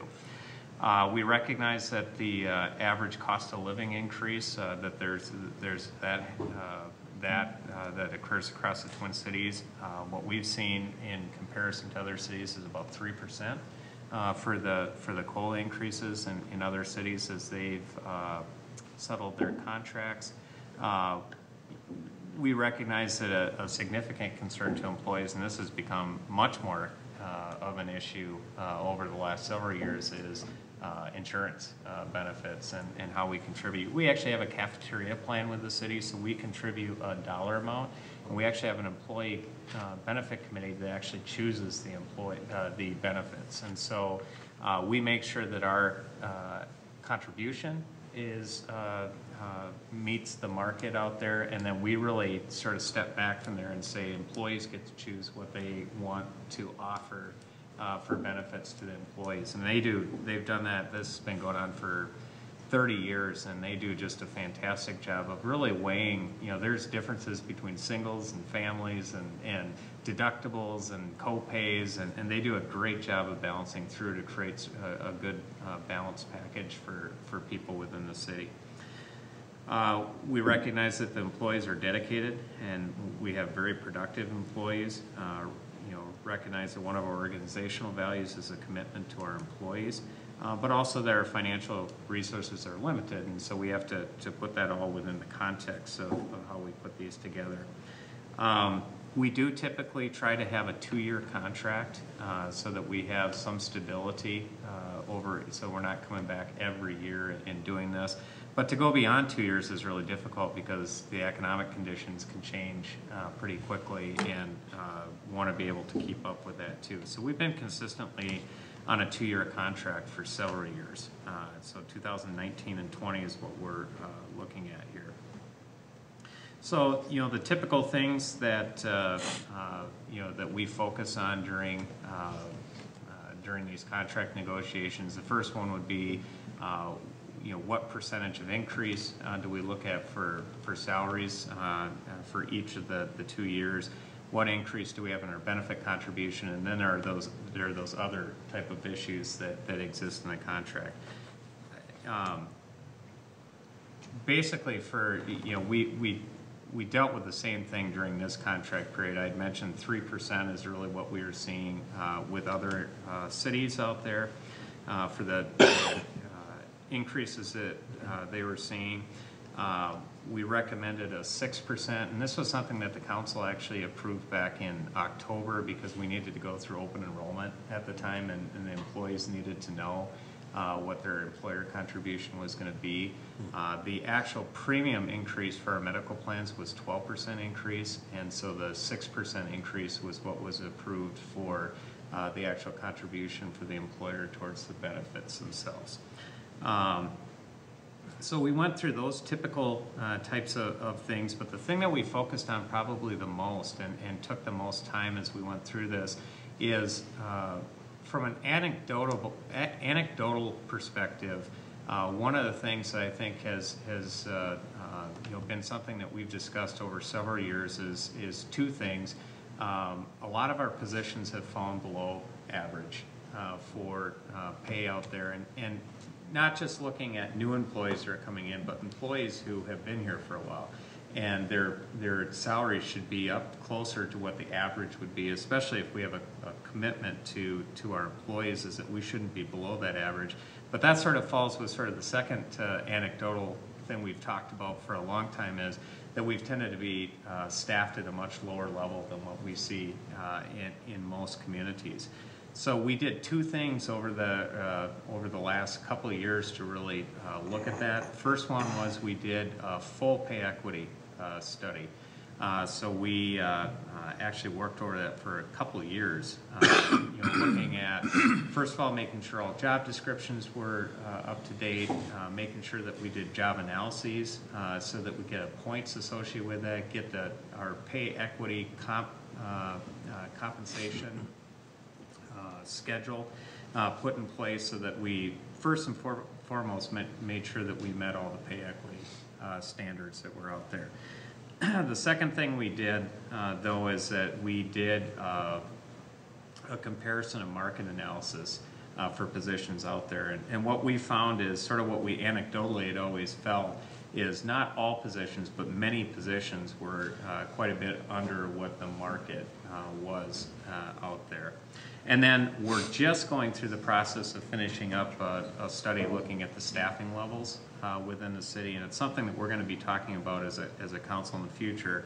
But that, basically, again, some of the anecdotal things we had looked at in the past really held true when we worked with Springstead, our financial advisor, to look at the level of employees that we had specifically in certain areas, and basically what I was saying is that we are understaffed. So we were paying less than average and we were understaffed. And so that was one coming out of this study, feeling that was a real important thing for us to address, to make sure that, especially when we're going through a period of the labor market shortening up, and we see certain positions that are very difficult to actually recruit people for, that we're not falling behind. So we really focused during this contract period, and also looking at the non-union employees too, of saying when should an employee be at about that average. There's a certain period that we build into the contracts of sort of the new employee going through probation and getting up to a certain point where they really should be at full training. We have the same thing in the non-union pay plan too, where we call the Zone C, B, and A. Zone C is really sort of that probationary period. The middle of Zone B is what the average of the market is out there, and that somebody shouldn't perpetually be in a Zone C, because the market average keeps going up. We need to get them to a point where eventually they're at that average, and then after they've been here for several years, they should be beyond that average. And so we did the analysis, looked at it, and said, well, it's there's an economic impact to doing this, but it's important to address. So what we talked about, and what I talked about in the staff report here, is that we really sort of looked at this over the full contract period. We looked at it over a 2-year period and said, it's not feasible for us to go in economically and address this all in 1 year, but we can do this over a 2-year period. We can take half of it in 1 year, half of it in the next year, and then if we do that along with having our regular 3% increases, by the end of this contract, so by the end of 2020, theoretically we should have all of our employees up to where we think they need to be. Then it's a matter of maintaining it. How do we maintain it as we go into the future? And so that's what these contracts represent. It has to be dealt with a little bit differently with each position, because like with the police department, there's a lot of people that fall under one job description, a lot of people that fall under patrol officer, a lot of people fall under investigation or supervisor. So we found a percentage that they were under with that, and basically said we'll take half of that percentage in 1 year and half of it in the next. With our Teamsters union, there's so many different positions that they actually represent. You almost had to look at it on a position by position level, and some positions see a 3%, the normal 3% increase, but they're already at average, and so they don't need to have additional. And so we worked through with the unions.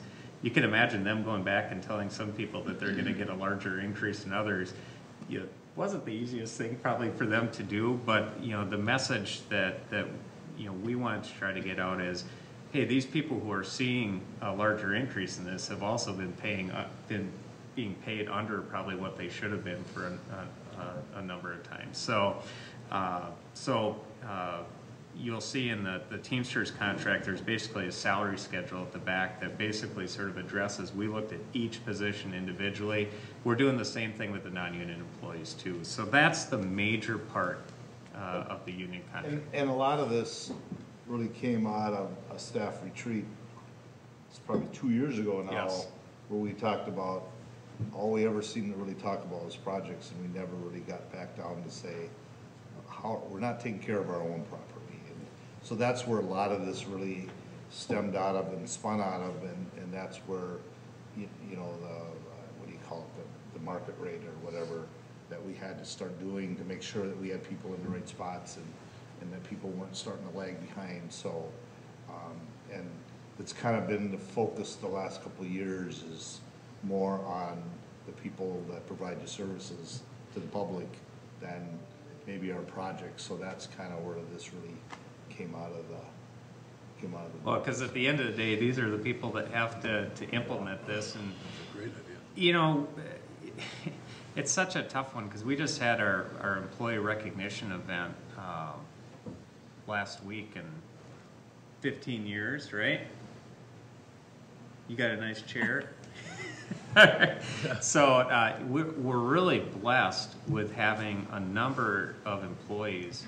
It amazes me like how many 20-year employees we had and how many 30 years. 25 and 30. We had a 40-year employee. I mean, it amazes me. And even on the younger edge, you see people moving from job to job more often, but we just don't see as much of that, and which is awesome because we have a really awesome employee base. And you could step back and say, well, we don't have we haven't had an issue retaining employees. Obviously, they've stayed for a long time, but that's just not the right way to look at it. We need to look at it and say, these employees have been fair to us. We need to be fair to them, and especially when we sort of start out with, what one of our organizational values is a commitment to our employees is to make sure that, they've stayed long-term with us, that we're making sure that we're getting up to what that market is there. So that's the primary thing of what these contracts deal with. I put some specific things that talk about, just different scenarios that we run into that are more detailed that actually Sarah, our HR person, sort of went through and sort of highlighted the different points there. I can certainly talk about any of those, but they're more of the detail type things, specific things that we run into each year. The only thing that's really new is actually with our police unions. They really had a desire to create a health care savings plan, and so as part of that, again, it was one of those where I said, we got to offer this to everybody. If we're, but the thing with healthcare savings plans is the employee, if an employee, everybody in an employee group has to contribute the same amount. So you can't have one person saying, I want to do this, and another person saying, I don't want to do this. So you have some groups within the city that are just like, nah, we don't want to do that. The police department was really serious about this. They wanted to do it and had all their members who have been here 5 years more saying, no, we want to contribute to this. What we had said is, well, we can afford to put 0.5% contribution towards that. And then you can see that they actually start to go up higher than that, that they go up to a 2% contribution. That's from their own paycheck to go towards that. That's the only really new thing that we talk about. Again, this is something we've actually been working with each of the unions for the past 6 to 7 months on. I got to say, out of any contract negotiation I've been a part of, two things that stood out to me. First of all, I had Sarah with me, which was like the greatest thing in the world. that was like having all the support in the world. So that was fantastic. So she does a great job with us. But the second thing is, I've never felt better coming out of a contract negotiation where I really felt like this contract makes a difference. That this will have a difference in you know, how we retain, how we recruit, all those types of things, employees in the city, and that, you know, when we talked about a couple of years ago coming out of the council department head retreat that we're going to have much more of a focus on those internal things to make up the organization, that we're living up to the commitment that that we made. So with that, I recommend approval of each of the contracts, and like I said, we will have the same thing that we sort of put together for the non-union employees. We just haven't had time working on this, but we'll have the same thing that comes back for non-union employees in the near future too. So, but out of this, I'm trying to think, what is the right word for the study on salaries? It is pay classification. Classification, there you go, Yep. thank you. But really the good thing is that we had people that were out of whack, but we really didn't have anybody terribly out of whack to say that we weren't really taking care of people. And I think that's important too. But, you know, we still had to bring some people up and, yep. and then we saw where we were. And now the good thing is you can base that on where we move forward at least the next 5 years or something. We have solid numbers now. We have the market that we compare to, so we can look at that each year. Yeah, I mean, to give you an example, I mean, like the police officers, so there's the normal 3% that we talk about, but it takes an additional 0.25% each of the 2 years to get them up to the average. So it's not like it's way, way far out of whack, but it's still out of whack. And so this makes sure that we're using the same criteria for everybody throughout the organization. One thing that's really attractive about this is that Mayor and Matt, both of you mentioned it's the right thing to do. The best small town in Minnesota does the right thing for the right reasons. But in addition, it's also strategic. It's retaining employees, and we're going to get into that recruiting probably sooner than we realize. If there's a large number of our employees are 20 years or 25 years, well, that's okay. That's a number that talks about how long they've been here. But the other number that is implied is how old are they? Yeah. And so that silver tsunami that everyone in Minnesota talks about, private and public sector employees, recruiting and hiring. This is a nice job strategically positioning us to hire and recruit. So well, we just had a discussion on Friday. Our community development department, when you look at, you know, so we have Public Employees Retirement Association for the public pension benefit. And so for a long time there was what was called the Rule of 90. And so if you had your age plus years of service equals 90, then you could be able to retire. Well, a lot of the people who are in the community development department fell under that Rule of 90. They're getting, like, all of them are going to be within the next 5 years at that point. You know, so it's making sure that we have these in place, but we're also then talking about how do we not lose that knowledge base, and so how do we make sure that while these people are still here, that we're thinking strategically about who's going to come up and they can actually have some of that knowledge transfer occurring over the next couple of years, so that when they do pick up and retire, that we're not just left flat-footed. You know, it's interesting because, you know, at the employees recognition breakfast, you know, there were a lot of, in addition to a lot of recognition for people who are, you know, who had been here like, what, 30, 35, 40 years, which is absolutely fantastic and a testament to the great work environment and great work culture, because people don't stick around for 40 years if you just really hate the place that you work, right? But it's one of those things where there was also a lot of new hires too, and a lot of, you know, fresh faces, you know, people are really young and, you know, who want to learn and want to grow into this too. So it's a, you know, having that, it's always good to have that right combination of young people who are kind of in the middle of their careers, people who are very senior, experienced, know what they're doing, to have that blend in there. So, you know, this goes to that. But I think what's really critical here is that it's, you know, talent, especially in the marketplace today, talent will go where the money is, right? And, you know, to be able to attract and retain people is absolutely critical, especially when we have so many of our public services are public facing, to be able to have, you know, good people, to be able to, you know, whether it's like plowing streets, you know, having an attentive plow driver is very different than one who just doesn't really care and knocks over stuff and blows snow all over people's, you know, yards and stuff. you know, it's like having that attention to detail, that pride of ownership is so important.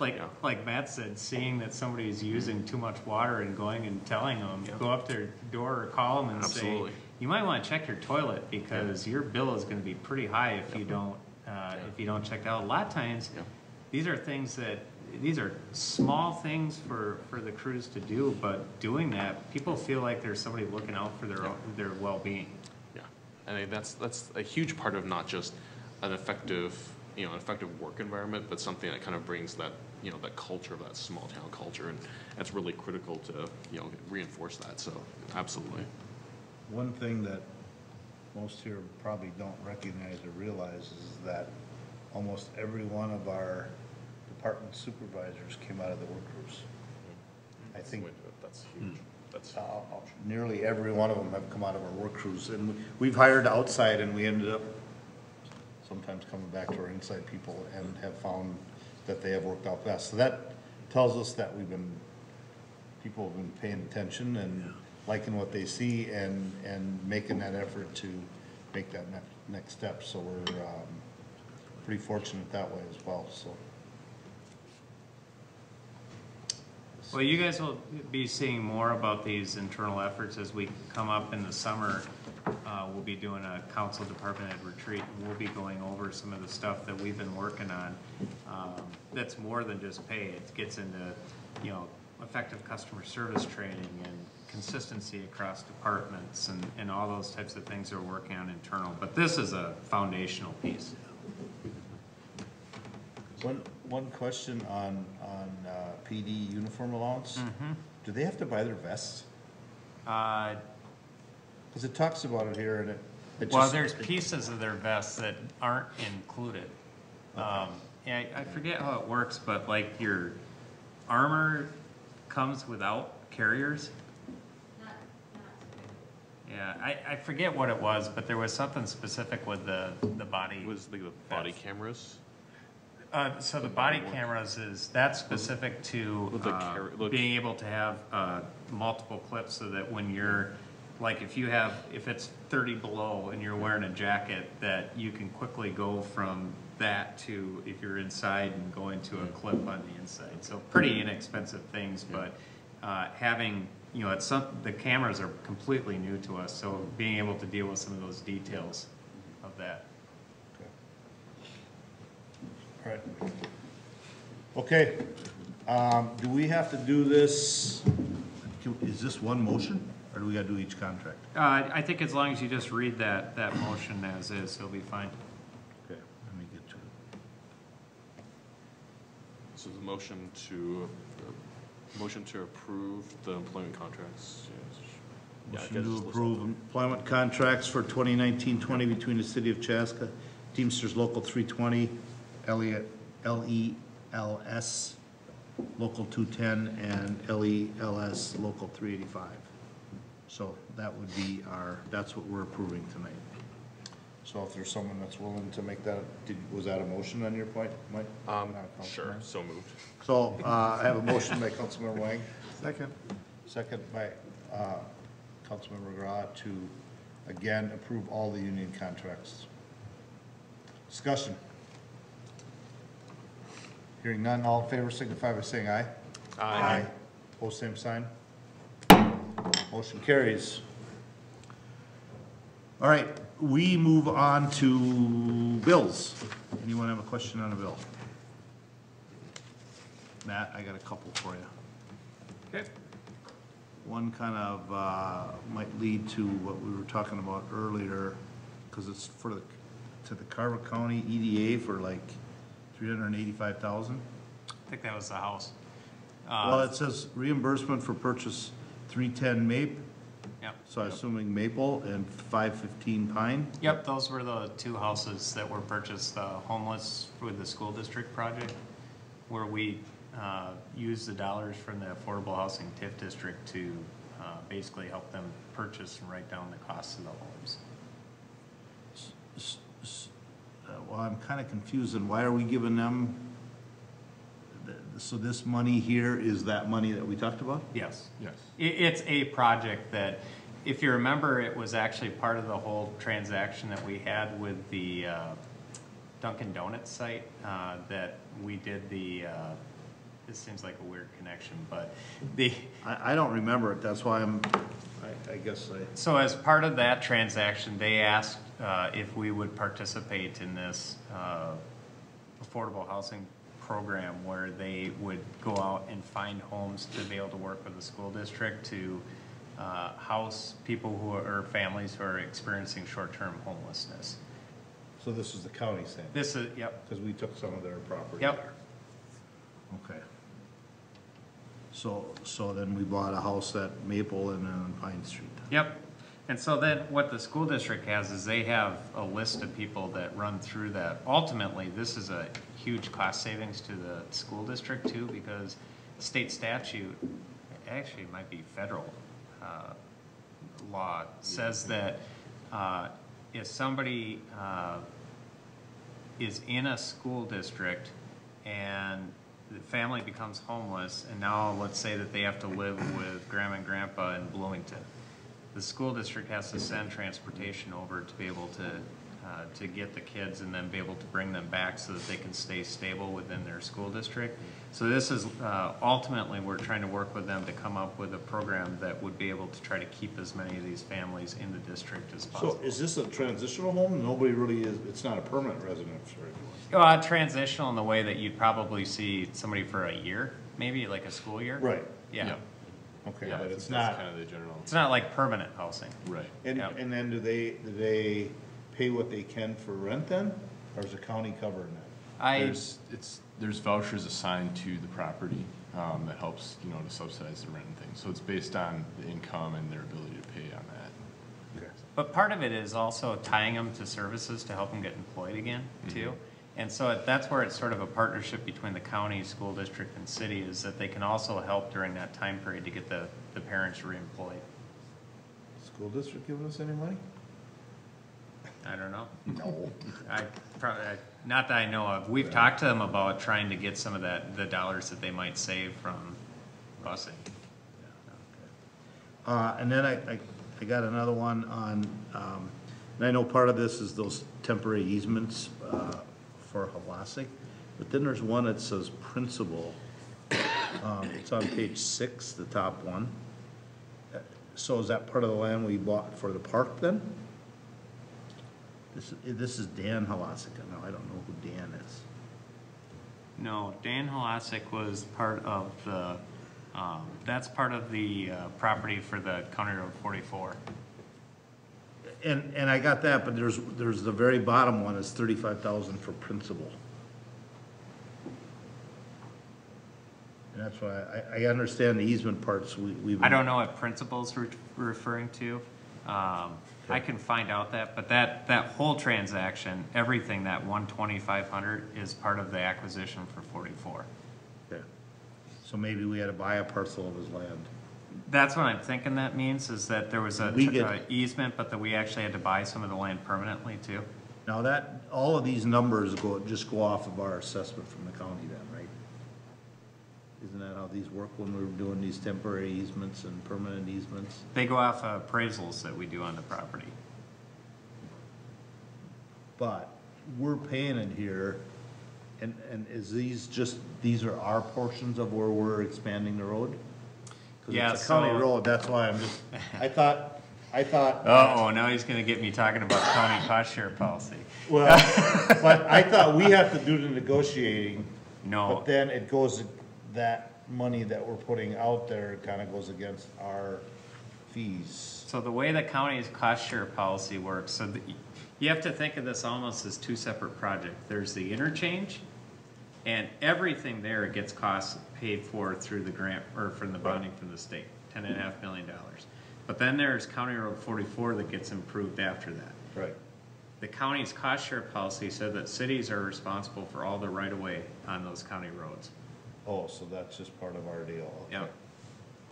I'm not saying it's right. I'm Right, just saying right. that's the way, the way it is. Okay. We had a big discussion about that last week.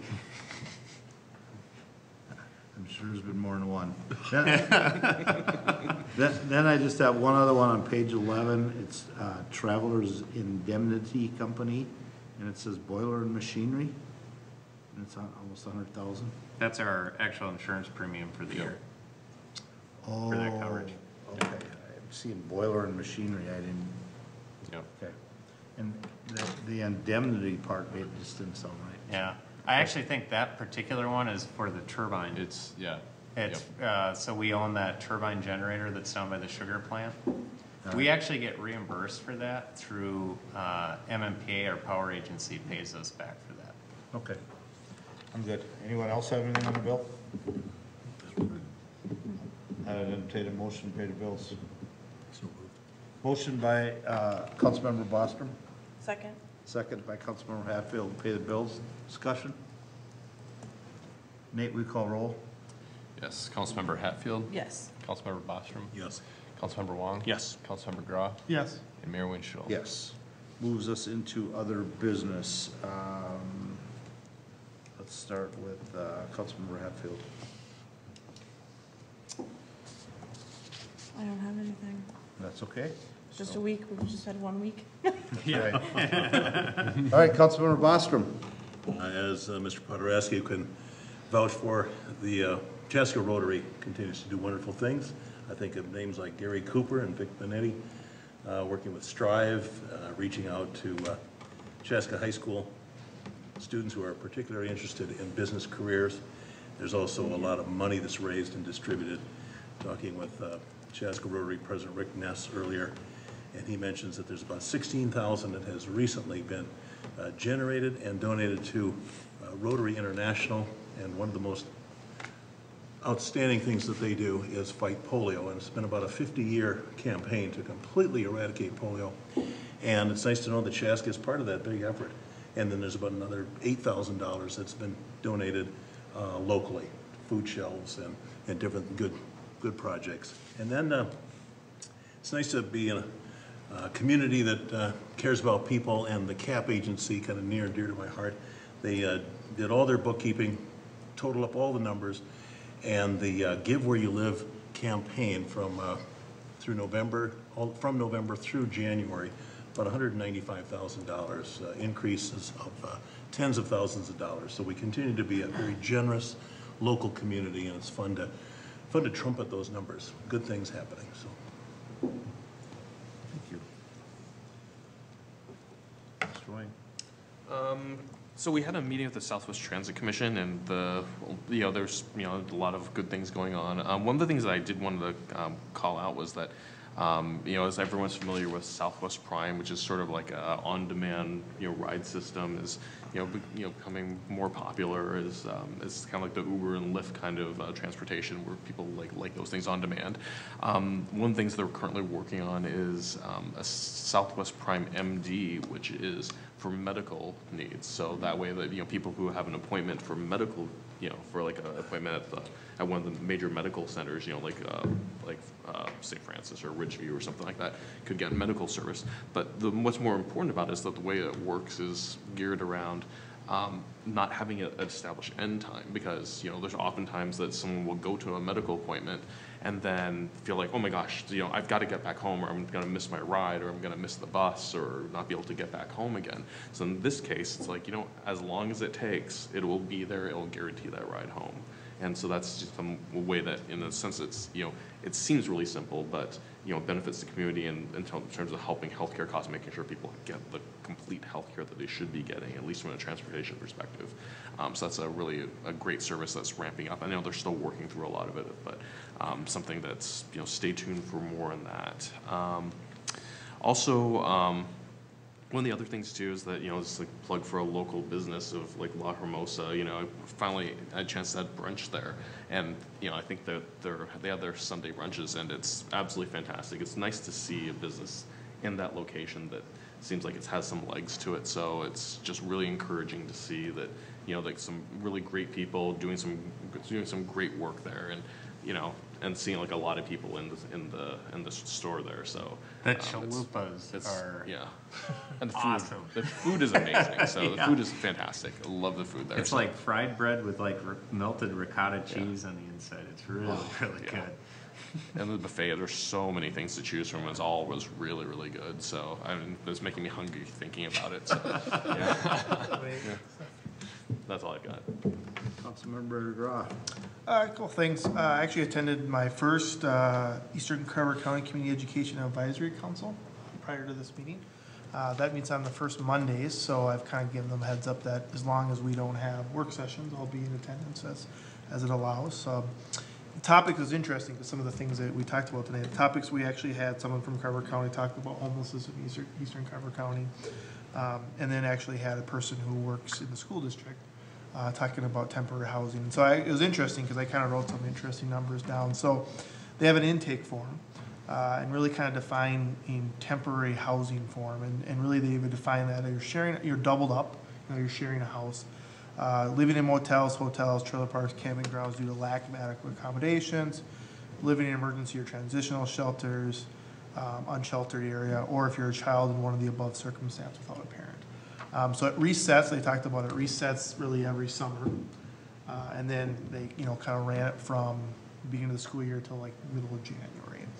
And, right now in Eastern Carver County Schools, it's 42 students would fit those definitions. And with the biggest one being about half being the doubled up. It's a number, it should be zero, right? That would be the ultimate goal. But it was just interesting to hear that and kind of understand that. We talked about the transportation, right? If someone doubles up that's in Bloomington, it's working with them to try to get them to the school district, because studies show that if you have to reduce that transitional period, because the more transitions in a school year, the further behind they get. So that was really interesting to kind of partake. So I just wanted to bring that back, and it was very timely because they talked actually about the facilities that can get higher in the if someone goes to the Carver or the intakes and they're in the school district, they can get priority to some of these temp housing kind of up on the list, which is kind of cool. Other things I had. I will talk about a positive one. Went to the Chaska Community Center Carnival Friday, snowing. People were still out, so it's good to see. I mean, it's funny because it's families, it's people, it's kids, it's everyone's sick of snow and cabin fever, and so it was flamingos and fun, and my kids had a good time. So it's always good. I'm always very appreciative of the staff that work those, because it's not like they just came in that night to work. They worked a full day to begin with, right? So I'm always very appreciative to those individuals. So I want to shout at that. And then just a little bit of a, kind of throw it out there. I did have a couple people reach out to me.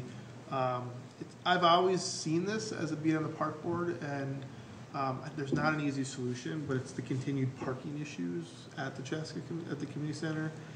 It just gets packed, and it's a good problem because you want people to use it, but it sounds like there was an incident. Someone actually got hit.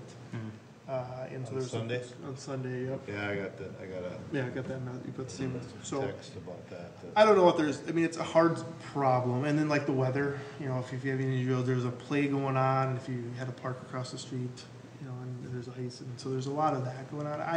I don't know what to do about it. There's no easy solution, because it's not like, well, I'll just build a bigger parking lot, right? Well, you're kind of constrained. I was thinking a lot about that, and there's not an easy solution to that, and I agree with you about the fact that you have parking problems. It's usually a good problem, but it's still a problem. Yeah. But this, I don't know who was struck up there or whatever, but I think what you start seeing is people keep coming to events later and later, and everybody's in a hurry.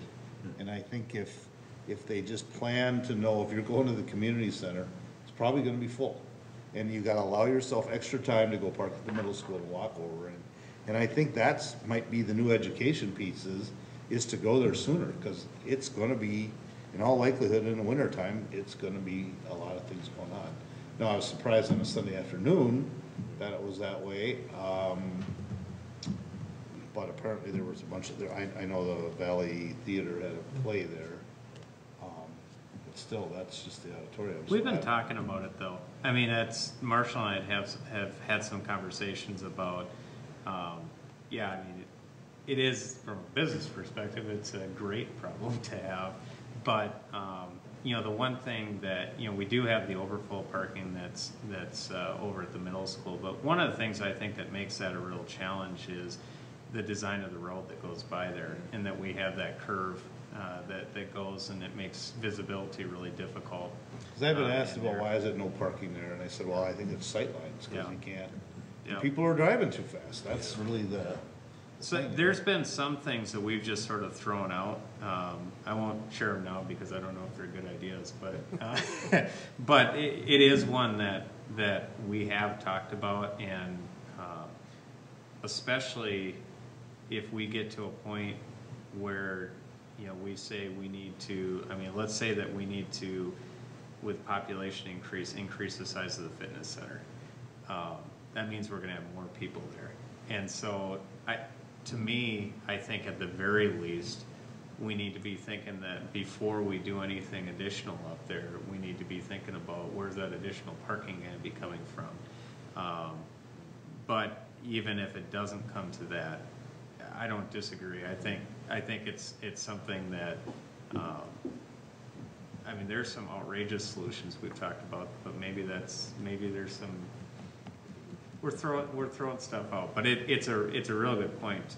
I think both of them are, because I've seen the same thing too, where, you know, people are getting there late and they're trying to run in, you know, probably managing the, you know, especially in the winter time, people feel like they need to pick up people right at that front door and block driving lanes, which I think causes issues up there. So some of it might be management of the parking lot itself. It's not perfect, no doubt. We'll continue to look at that. Yeah, I just bring it up. Yep. Like I said, you know, my role in the park board, it got heard too, and you know, I've done the same thing. It's like, you know, I don't know. I just go over to the middle school, I just go over there, it's just, Yeah, it's a place to go. so that's all I had. Okay. Matt? Just a reminder and just a note too from a public perspective is that we're gonna have the tour at the brewery up there on. Well, it wasn't tonight? Kayla and I were there tonight. Well, I got it right after, you know, you got, the staff toured it. Yeah. And I just saw it the next council meeting. I mean, in my brain, I had the next council meeting. So yeah, I was up there. Kayla and I sat and talked for an hour. Yeah. I'm glad you guys enjoyed your company. Well, before the March 18th meeting, we have at 5:45 the tour up there. So we treat it as a work session, so it's open to anybody if somebody wants to come up there. Okay. That's it? Yep. Luke, anything? No. Didn't you travel somewhere, did I hear? Yeah, I was just added up. I went from, by the time we left and we got home, it was 50 hours of flying and sitting in airports. And it's good, everybody should go and see Southeast Asia, but do it before you're 80 years old. Oh, wow. Good advice. Yeah. Nate, anything? I'm gonna give an update on the farmer's market. So, anyone who's gone in the past years, you realize that the farmer's market's typically held at the City Square Park. This year, due to the street reconstruction program, we need to find a different location for it for this year. And so we've been working on that with the Southwest Metro Chamber and with the Downtown Business Alliance and talking about different options, trying to involve the business community. Set out early, one of the goals of the farmers market should be not the farmers market in and of itself, but to bring people downtown and expose them to the broader business community and hopefully generate business, you know, for the businesses. And so thinking about that goal, also thinking about this as an opportunity to test out some ideas that could maybe be implemented in the future at when City Square West is built and redeveloped.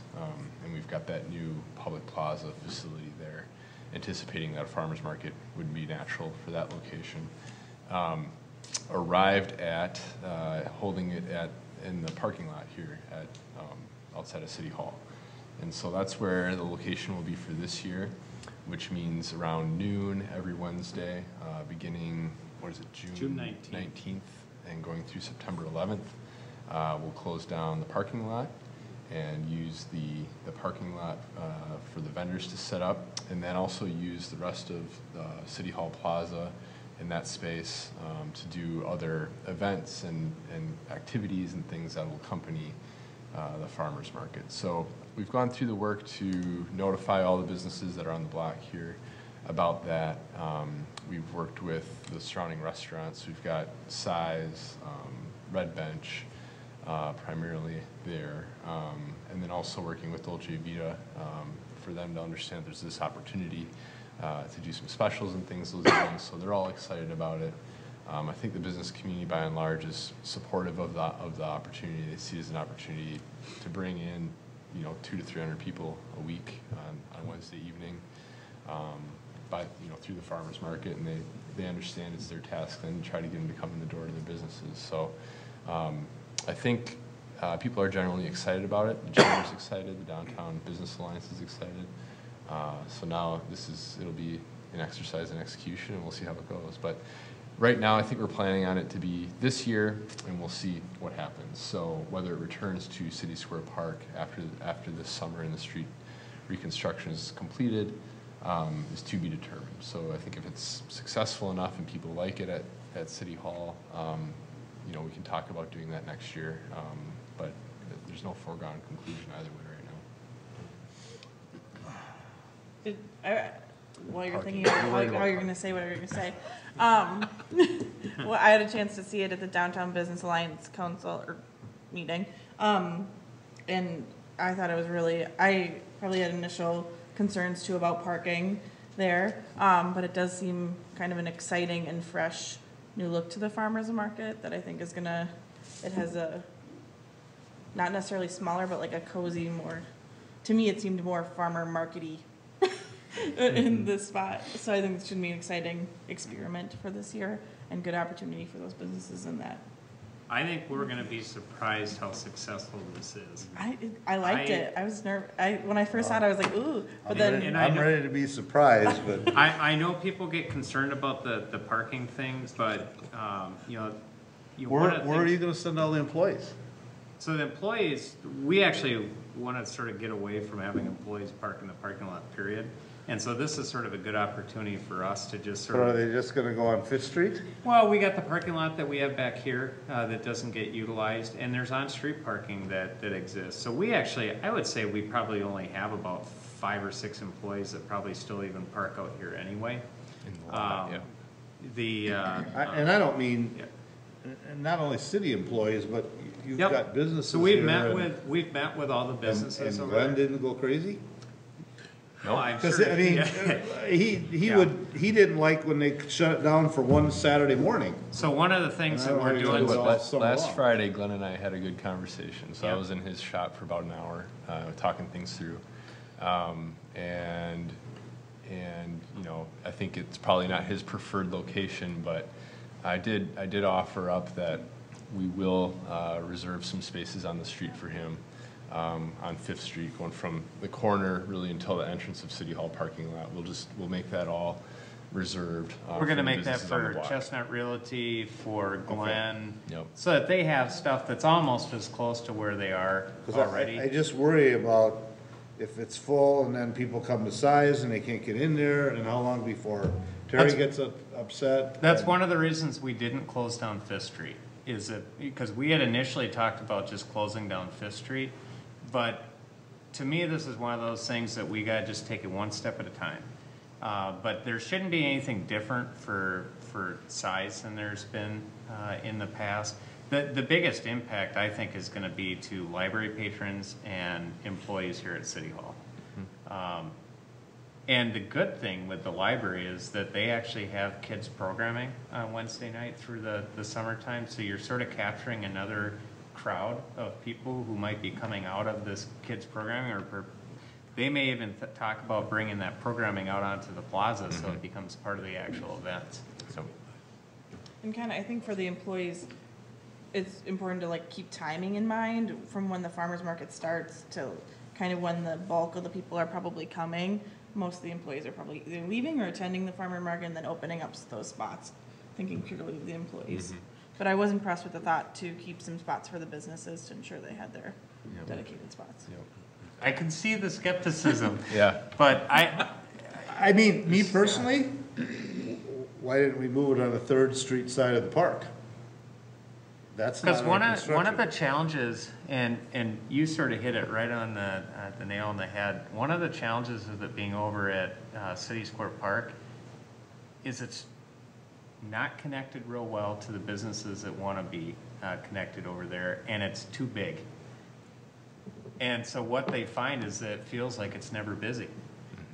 You know, so people see space that's over there, and they don't see much activity going, and so it's been hard to generate momentum. I think an interesting statistic that the chamber has been sharing through this process is that, you know, they've put the effort in to record this. The average stay at the farmer's market is 15 minutes right now. And people get out of their car, they stay at the farmer's market for 15 minutes to get back in their car, and they're gone. And so that goal of driving more business to downtown isn't being met right now. And so the goal here, you know, hopefully they'll do the study again this summer. Hopefully that average stay is extended and becomes longer. You know, that's really kind of what we're looking for. The other thing that we're looking at is, you know, we've consistently done since Fireman's Park opened up the Wednesday night concert series in Fireman's Park at the band shell. And one of the goals, or, you know, attempt has been that, you know, hey, you can come to the farmer's market on Wednesday, get your vegetables, and then go attend, you know, stick around, go attend the concert series. That's been a very challenging connection to make for people. If you can't see it, you won't go to it. Yep. I So mean, our that's hope sort of what it is, boils down to. our hope is now we're in a position by the location, we can say, hey, you know what, park at Fireman's Park in the parking lot, come across using the Hawk signal, you know, get your veggies, go back, drop your stuff off at the car, and then, you know, hang out at the concert. So we'll see if that connection gets better or not, but we'll never know if we don't try. So I think that's. If it doesn't work. Yeah, I think it's a dynamic experiment. 100%. Yeah. Great idea. Yeah. You're gonna love it, Mark. I'm excited to see you there. What did I say before? Let's just move on. Next thing. Yeah, I don't know. I just remember all the, during the street reconstruction, about business loss because they couldn't park anywhere. I just worry about that, but maybe it'll be a good thing. Yeah, you I'm know, open-minded to it. I can say too, Krista Fleming is the owner of Chaska Mill, and she's been one of the cheerleaders of this thing. So I don't know. She's been talking to Terry, I hope. I'm hanging my hat on that. He's her Well, major there's tenant. certain things yeah. that, I know. Yeah, there are certain things that have been driven so that we don't impact him too much. I think he's got pool tournaments or something on Wednesday nights. Or Okay. Anything else you want to stir the pot with? I'm pretty good. That's as much as I can handle for now. Yeah. I mean, I will have to say congratulations. We took 2.5 hours to cover two action items tonight. We did a hell of a job again. And we're not done yet. We got an EDA meeting immediately following this. I just have two quick things. For any of you non-Catholics or whatever, but Lent starts Wednesday, which starts the fish fries. And Guardian Angels Church has their first fish fry this Friday night right away. They only do 2 of them, so just want to get that plug out there. And a sad note, Mary Law, a longtime Chaska resident, passed away, and her funeral is tomorrow. Just a fabulous lady. And again, I just wanted to mention that for anybody that may not have heard at this point, but great lady. She will be missed. So, with that, that is the last thing that I had. Is there any last call? If not, I'd entertain a motion to adjourn. And like I said, we have a quick EDA meeting following this meeting. Motion to adjourn. Second. That was fast. Motion by Councilmember Hatfield, second by Councilmember Wang to adjourn. All in favor signify by saying aye. Aye. Post same sign. We are adjourned. How much time, Mike?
Good evening, and we'll open the Chaska Economic Development Authority meeting at 9:24.